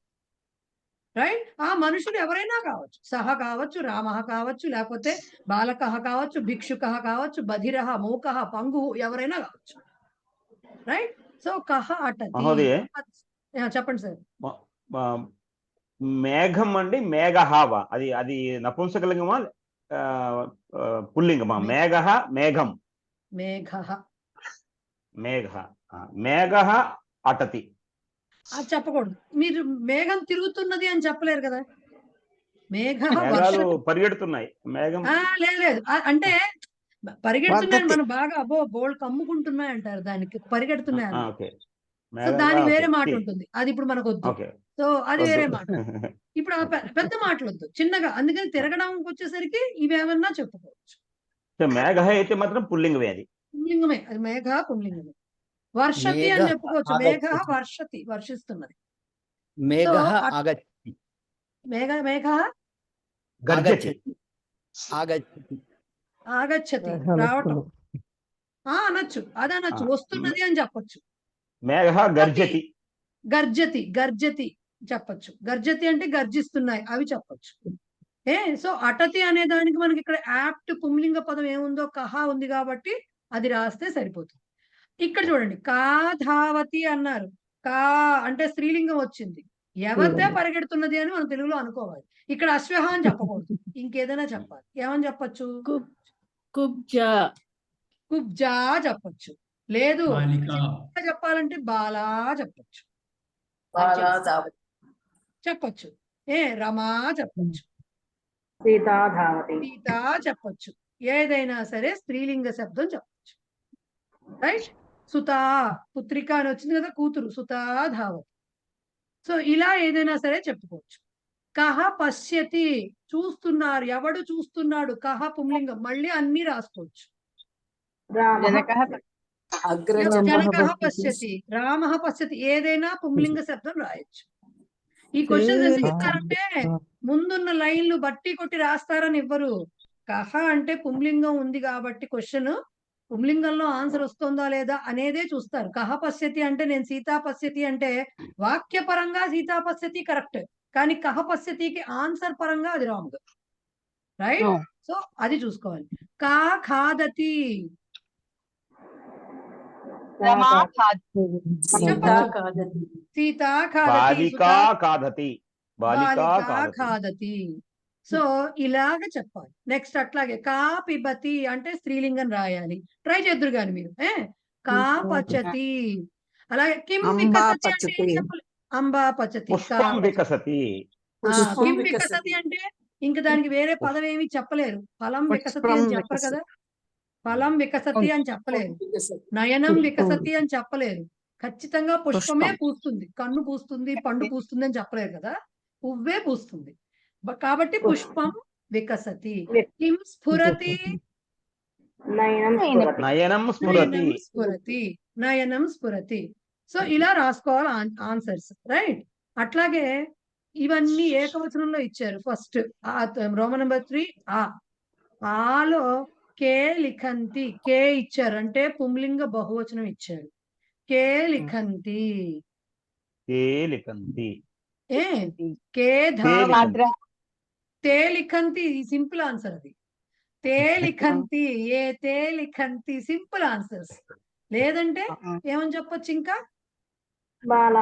బాలకాః లిఖంతి బాలాః బాలకాః శిష్యాః, ఇవన్నీ అనుజాః అగ్రజాః అన్ని రాయొచ్చు. ఓకే. పుంలింగ బహువచన పదాలు రాయాలి. సిమిలర్లీ కే ధావంతి, అశ్వాః ధావంతి, బాలాః ధావంతి. కే అనేది పుంలింగం కాబట్టి ఆ పుంలింగ బహువచన రూపమే రాయాలి. ఇప్పుడు కాహ యచ్చంతి, కాహ స్త్రీలింగ పదం ఉంది బహువచనం. బాలికాః యచ్చంతి యచ్చంతి, అంబాః యచ్చంతి. ఓకే. అలాగే ఇంకేముంటే అవన్నీ అంటే ఇలాంటి పదాలు ఎంచుకోవాలి. రమాహ యచ్చంతి, సీతాహ యచ్చంతి అని చెప్పలేం కాబట్టి ఇవి ఎంచుకోవాలి. తాహ యచ్చంతి, ఏతాహ యచ్చంతి. కాని పతంతి, కాని కే అనేది పుంలింగం బహువచనం, కా స్త్రీలింగ బహువచనం, కాని నపుంసకలింగ బహువచనం. ఫలాని పతంతి ఫలాని పతంతి ఫలాని పతంతి, పుష్పాణి పతంతి, ఫలాని పతంతి, పత్రాణి పతంతి, ఏవైనా సరే. కాని గచ్చంతి ఇప్పుడు వెళ్తున్నాయి. ఇప్పుడు ఇక్కడ గచ్చంతి అనే వెర్బ్కి పుష్పం ఫలం పత్రం చెప్పలేము, ఏవో వెళ్తున్నాయి. ఏం వెళ్తున్నాయి? అశ్వాః వాహనాని గచ్చంతి, వాహనాని గచ్చంతి, వాహనాని గచ్చంతి లేదు యానం అనే మాట కూడా ఉంది. వాహనం అనే యానం అని కూడా ఉంది. యానాని గచ్చంతి. అంతేగాని ఇప్పుడు గచ్చంతి వెళ్ళడం అనే క్రియను తీసుకొచ్చి పుష్పానికి పండుకి లేకపోతే ఆకుకి పెట్టలేము. దానికి కంపల్సరీ వెహికల్స్ అనే మాట ఉండాలి. ఇంకోటి కూడా చెప్పొచ్చండి, మిత్రాణి గచ్చంతి అని చెప్పొచ్చు. మిత్రం నపుంసకలింగం అయినప్పుడు మిత్రాణి ఫ్రెండ్స్ వెళ్తున్నారు. సో మిత్రాణి గచ్చంతి అని చెప్పొచ్చు. ఓకే. కాహ హసంతి స్త్రీలింగం, సేమ్ మళ్ళీ బహువచనంలో చెప్పేది. ఓకే. పుస్తకం. ఇప్పుడు ఈ చరంతి ఉంది. దీనికి ఏ పదం పడితే ఆ పదం పెట్టలేము. ఏం పెట్టొచ్చు? చరంతి. అజాహ. అది అజాహ అజాహ. చరంతి. మెయ్యడం అనే మాటను తీసుకొచ్చి బాలికాహ చరంతి అని చెప్పలేం కదా. అజాహ చరంతి అంటే బాగుంటుంది, యాప్ట్ గా ఉంటుంది. కాబట్టి అజాహ చరంతి. సో కే అటంతి, కే పుంలింగం వచ్చింది. ఇప్పుడు అజాహ అటంతి. వధిరాహ అటంతి చెప్పేయచ్చు.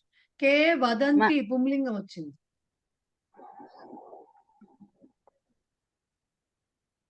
కే వదంతి పుంలింగం. తే వదంతి అనే బాలకాహ చెప్పేయచ్చు. వదంతి. బాలకాః వదంతి. బాలకాహ వదంతి, అనుజాహ వదంతి, అగ్రజాహ అగ్రజాః. వదంతి, తే వదంతి, బధిరాహ వదంతి. ఒక్క మూకాహ వదంతి అనే మాట చెప్పకూడదు. మూగవాడు మాట్లాడలేడు కదా, కాబట్టి ఆ వదంతి అనేది అప్లై చేయకూడదు. రైట్. సో అది తెలుసుకోవాల్సింది. గ్రామటికల్ గా కరెక్ట్ అవ్వచ్చు, కాకపోతే అర్థవంతంగా కూడా ఉండాలి కదా సమాధానం. సో అది కానీ స్ఫురంతి, దీనికి ఒకటే ఆన్సర్ ఉంది. నయనాని. నక్షత్రం స్ఫురంతి. నయనంకి నక్షత్రం బహువచనం నయనం. నక్షత్రాని నయనాని నక్షత్రాన్ని స్ఫురంతి. నయనాని స్ఫురంతి ఆర్ నక్షత్రాణి స్ఫురంతి. నక్షత్రం కూడా స్ఫురతి అంటే మినుకు మినుకు మండం అన్నమాట. సో నక్షత్రాణి ఆర్ నయనాని ఏదైనా రాయొచ్చు. రైట్. సో ఇవి రాసుకో, ఎక్కడైనా అర్థం కాకపోతే అడగండి, చూసుకోండి, ఆన్సర్స్ కూడా ఉన్నాయి మీకు. ఇది కూడా అంతే. ఇప్పుడు ఈ బిట్ ఏం చేయాలట? బాల గచ్చతి. ఇప్పుడు మనకి క్వశ్చన్స్ ఇచ్చిందాక ఆన్సర్స్ రాయమన్నారు. ఇప్పుడు ఆన్సర్ వాడే ఇచ్చారు, క్వశ్చన్ ఫామ్ రాయాలి. ఎలా రాయాలి? బాలహ గచ్చతి. గచ్చతి క్రియాపదం మారదు, క్రియాపదం అలాగే వస్తుంది యాజ్ ఇట్ ఈజ్. బట్ బాలహ అనేది ఉండండి, బాలహ అనేది పుంలింగం కాబట్టి ఏకవచనంలో ఉంది కాబట్టి కహ అని రాయాలి. శిష్యాహ పఠంతి అన్నారు. ఇప్పుడు ఇక్కడ క్వశ్చన్ ఎలా కే వస్తుంది? పఠంతి. కే పఠంతి ఆర్ కాహ పఠంతి రెండు రాయొచ్చు. ఓకే. స్త్రీలింగం అండ్ పుంలింగం, ప్లూరల్ కూడా.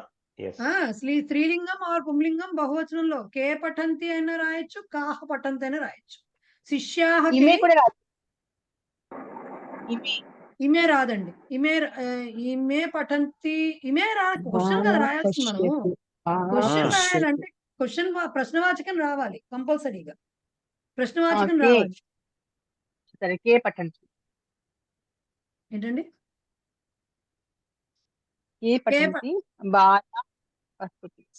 కే పఠంతి ఆర్ కాహ పఠంతి రెండు వస్తాయి. శిష్యః పుంలింగం అయితే శిష్యా అనేది స్త్రీలింగం కాబట్టి కే పఠన్ రెండిటికి కూడా బహువచనం శిష్యాహ అనే వస్తుంది. కాబట్టి కే పఠంతి ఆర్ కాహ పఠంతి రెండు వస్తాయి. బాలా పశ్యతి అన్నారు. ఏం రాయొచ్చు? కా పశ్యతి. సేవకః తిష్టతి అన్నారు. ఏం రాయాలి? కః తిష్టతి. సేవకః పుంలింగ పదం ఏకవచనం కాబట్టి కః తిష్టతి. జలం స్రవతి. ఇప్పుడేం రాయాలి? కిం స్రవతి బహువచనంతో సంబంధం లేదు మనకి. కిం స్రవతి. స్రవతి ఏకవచనంలో ఉంది. సో కిం జలం అనేది ఏకవచనంలో ఉంది కాబట్టి కిం స్రవతి. సహ నిందతి. కహ నిందతి. వృక్షాః ఫలంతి. ఏం రాయాలి? తప్పు. కే ఫలంతి. ఎందుకు? వృక్షః శబ్దం పుంలింగ శబ్దము, అది పుంలింగం మాత్రమే, స్త్రీలింగం లేదు దానికి. కాబట్టి వృక్షః పుంలింగం. వృక్షాః అన్నప్పుడు కే ఫలంతి అని రాయాలి. ఓకే. పుస్తకం పతతి. కిం పతతి. పుస్తకం నపుంసకలింగం కాబట్టి కిం పతతి. సంధ్యా భవతి. కా భవతి. ఓకే. కా భవతి. నెక్స్ట్ అనుజా క్రీడతి. కా క్రీడతి. రైట్. కా క్రీడతి. నెక్స్ట్ భక్తాః నమంతి.